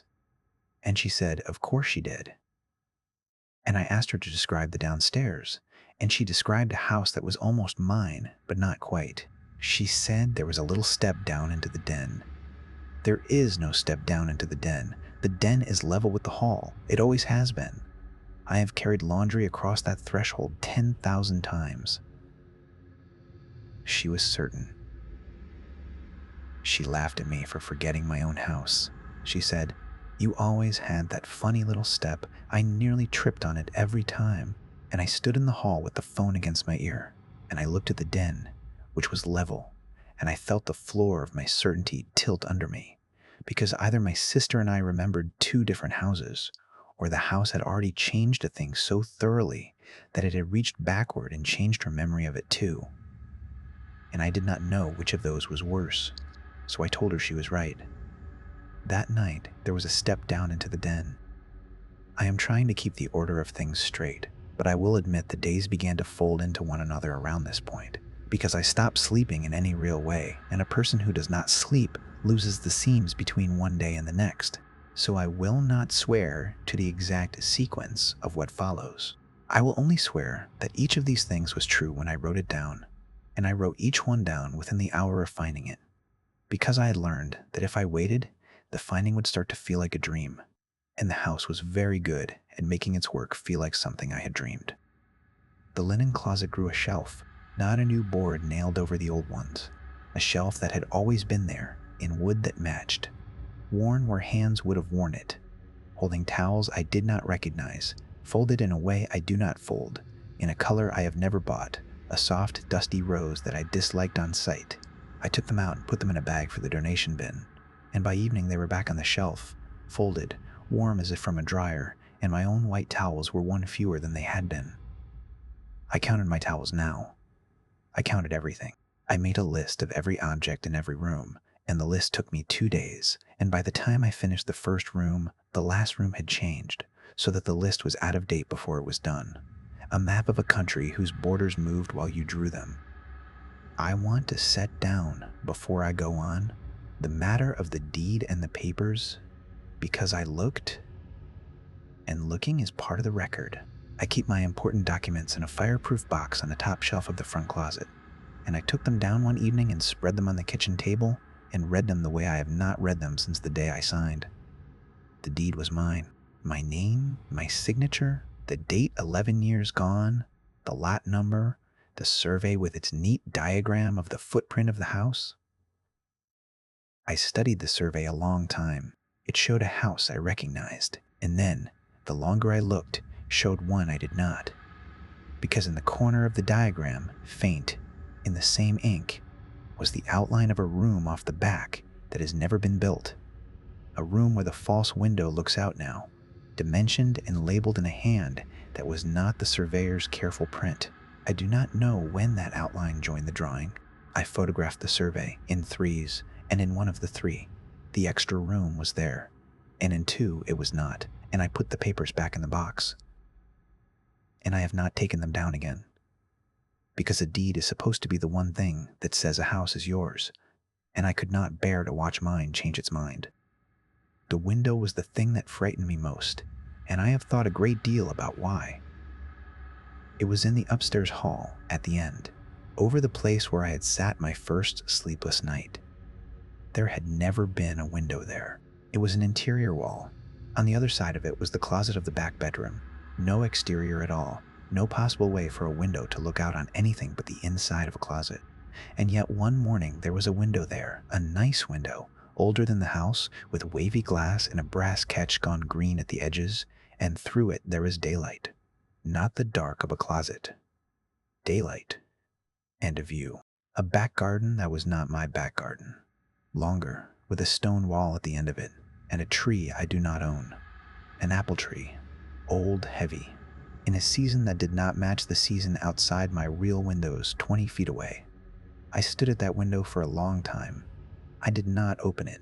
Some animal part of me understood that the catch, green and old and waiting, was a thing I must not touch, that a window is a promise of a room beyond it, and that the house was showing me the garden, the way you show a buyer, the best feature of a listing, and I was not going to be the buyer. I photographed it in 3s, and in the photographs the window was there in all 3, which was somehow worse than the disagreements, because it meant the house had finished this piece. It had decided about the window. There was nothing left to argue. I want to describe the quality of the changes, because I think it matters, and because it is the thing I cannot explain to anyone who has not stood in the middle of it. Nothing was ever broken. Nothing was ever ugly or violent or wrong in the way that a break-in is wrong, with its overturned drawers and its muddy prints. Everything the house did was tasteful. Everything matched. The new shelf was better made than my shelves. The rose towels, once I stopped hating them, were plainly of better quality than mine.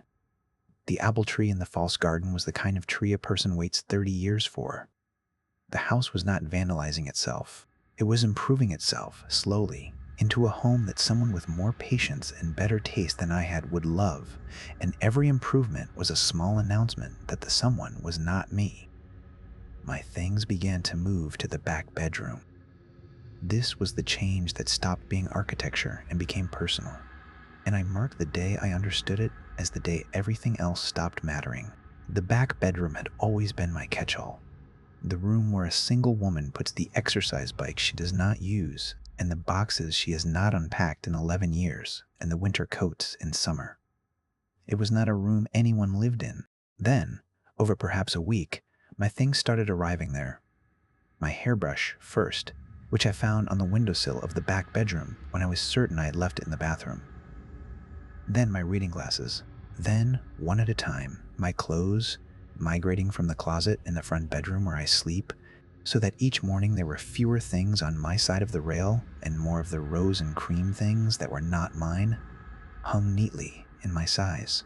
My books left the shelf by my bed in ones and twos and reassembled in the back bedroom in a small case that had not been there before. And when I carried them back, the case was empty and welcoming, and by morning it was full again. Of my books, in an order I had not chosen, but which was, I noticed, a better order, by subject, the way I had always meant to arrange them and never had. The house was packing me. That is the only way I can say it. It was gathering my life into one room, the way you gather a guest's things when the guest has stayed too long and it is time, gently, for the guest to be in one place and out of the way. And the room it was gathering me into was the smallest room, the back room, the room with the false window and the apple tree. The room that was becoming, I understood, the only room in the whole house that would still have a place for me, and that even that was temporary. That even that was a waiting room. I moved my bed. I wanted on the record that I fought.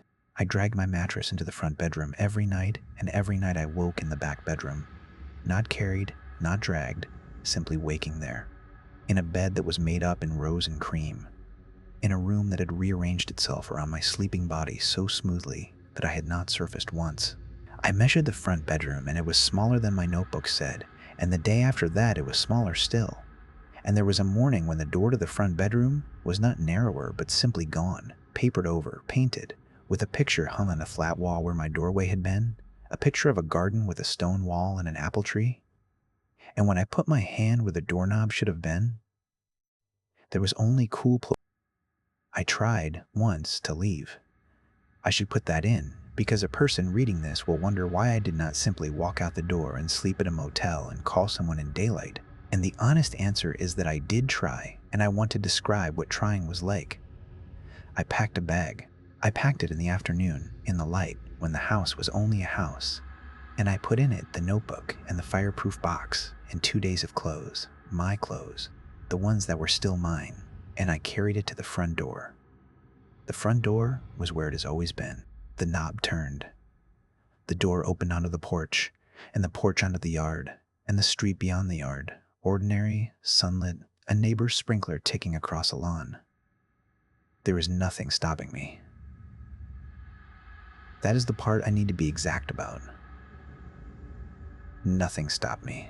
I stood on my own porch with my bag in my hand, and I found that I could not remember which car in the driveway was mine, and when I walked to the one I thought was mine, the key did not fit, and the registration in the glove box, when I found the car that would open, was in a name I did not know, and the house behind me sat quiet and patient in the sun, not stopping me, only waiting, the way a room waits for you to finish.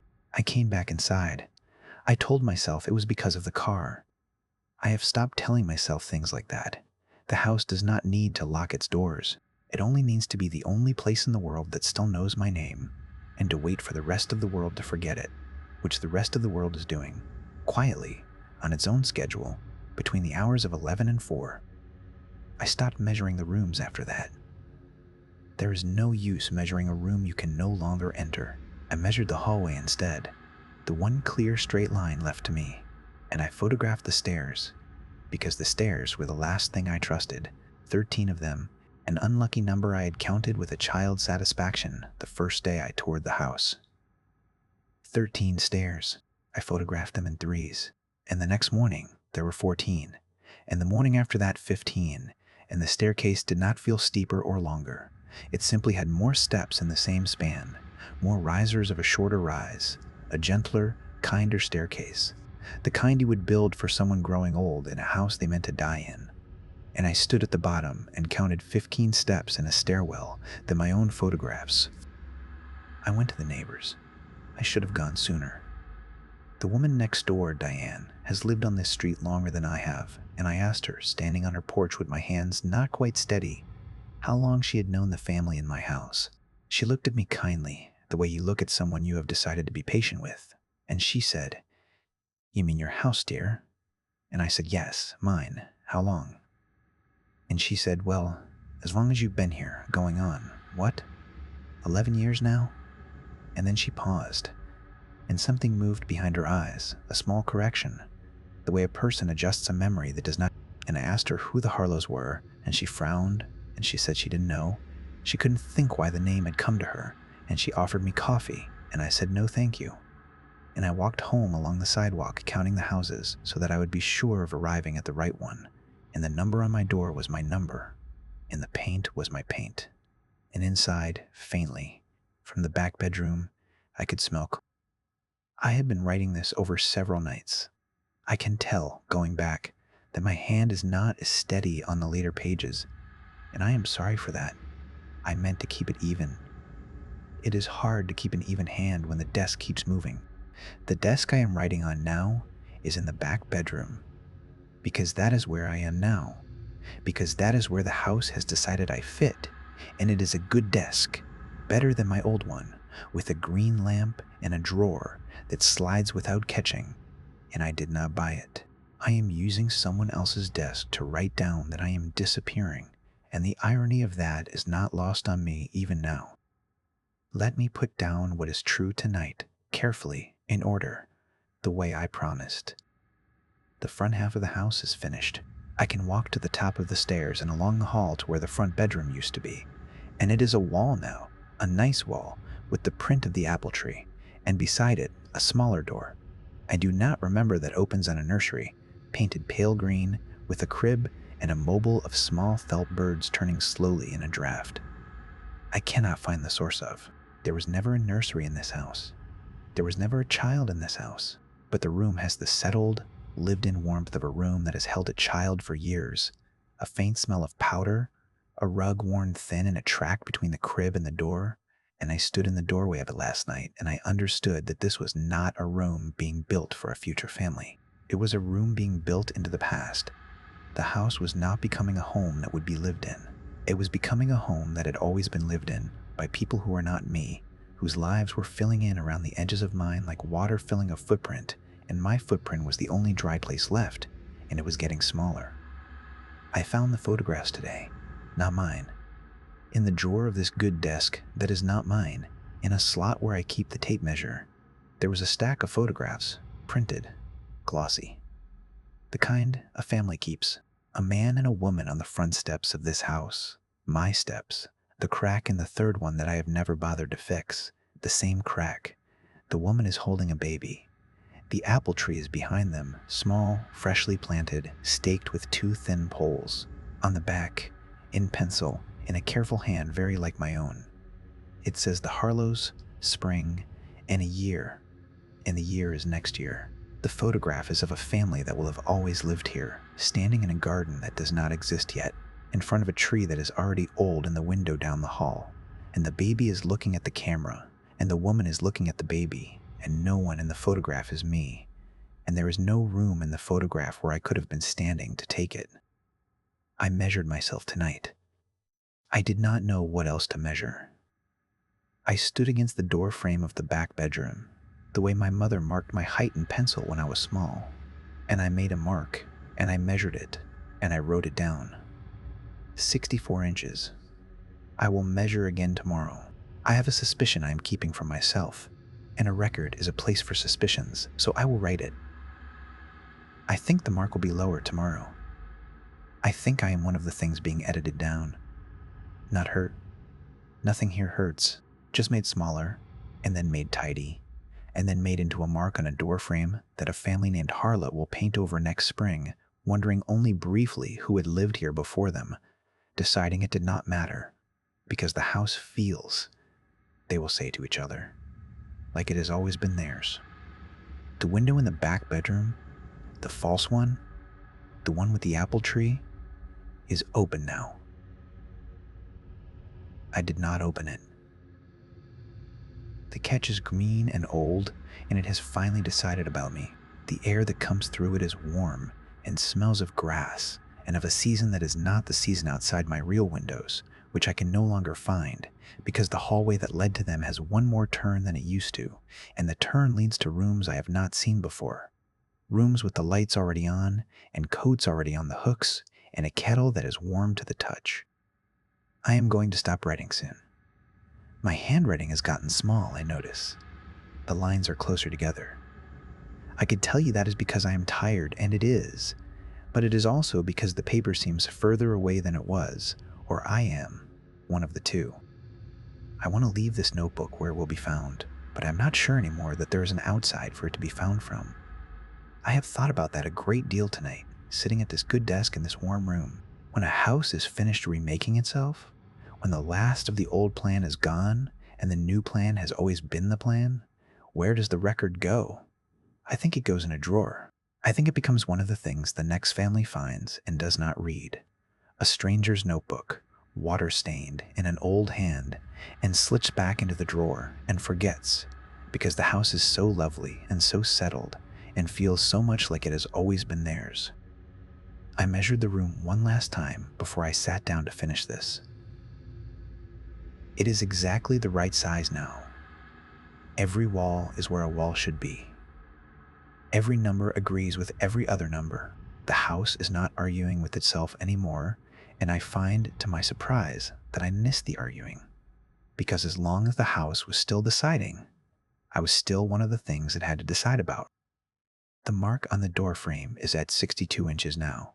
I measured it while the ink of the last paragraph was still wet. I did not move it. I want that clear. I did not move it. I am going to leave the light on and the window open, and I am going to lie down on the bed that is made up in rose and cream, which is very soft, and which fits me better than my own bed ever did. In the morning, the family named Harlow will not quite move in because they will have always lived here, and there will be a woman my age among them. Or there will not, I cannot tell yet, and it does not, I find, frighten me the way it did. The house was never cruel. It only wanted to be a different house, and I was in the way an old wall is in the way. And you do not hate a wall you take down. You just take it down, and you patch the place, and you paint it. And after a while, you cannot remember there was ever a wall there at all. There is one more step on the stairs tonight than there was this morning. I counted from the bed. 16. A gentle staircase for someone who means to stay. I am almost out of room on this page, and I think that is right. I think the record ends where the room for it ends. If you are reading this, you found it in a drawer, in a house that feels like it has always been yours. It has not always been yours. Someone measured these walls once in a careful hand and wrote the numbers down, and the numbers were true, and then they were not. And then there was no one left who remembered they had ever been anything at all. Please, before you unpack, measure the hallway. Write the number down, and then measure it again tomorrow.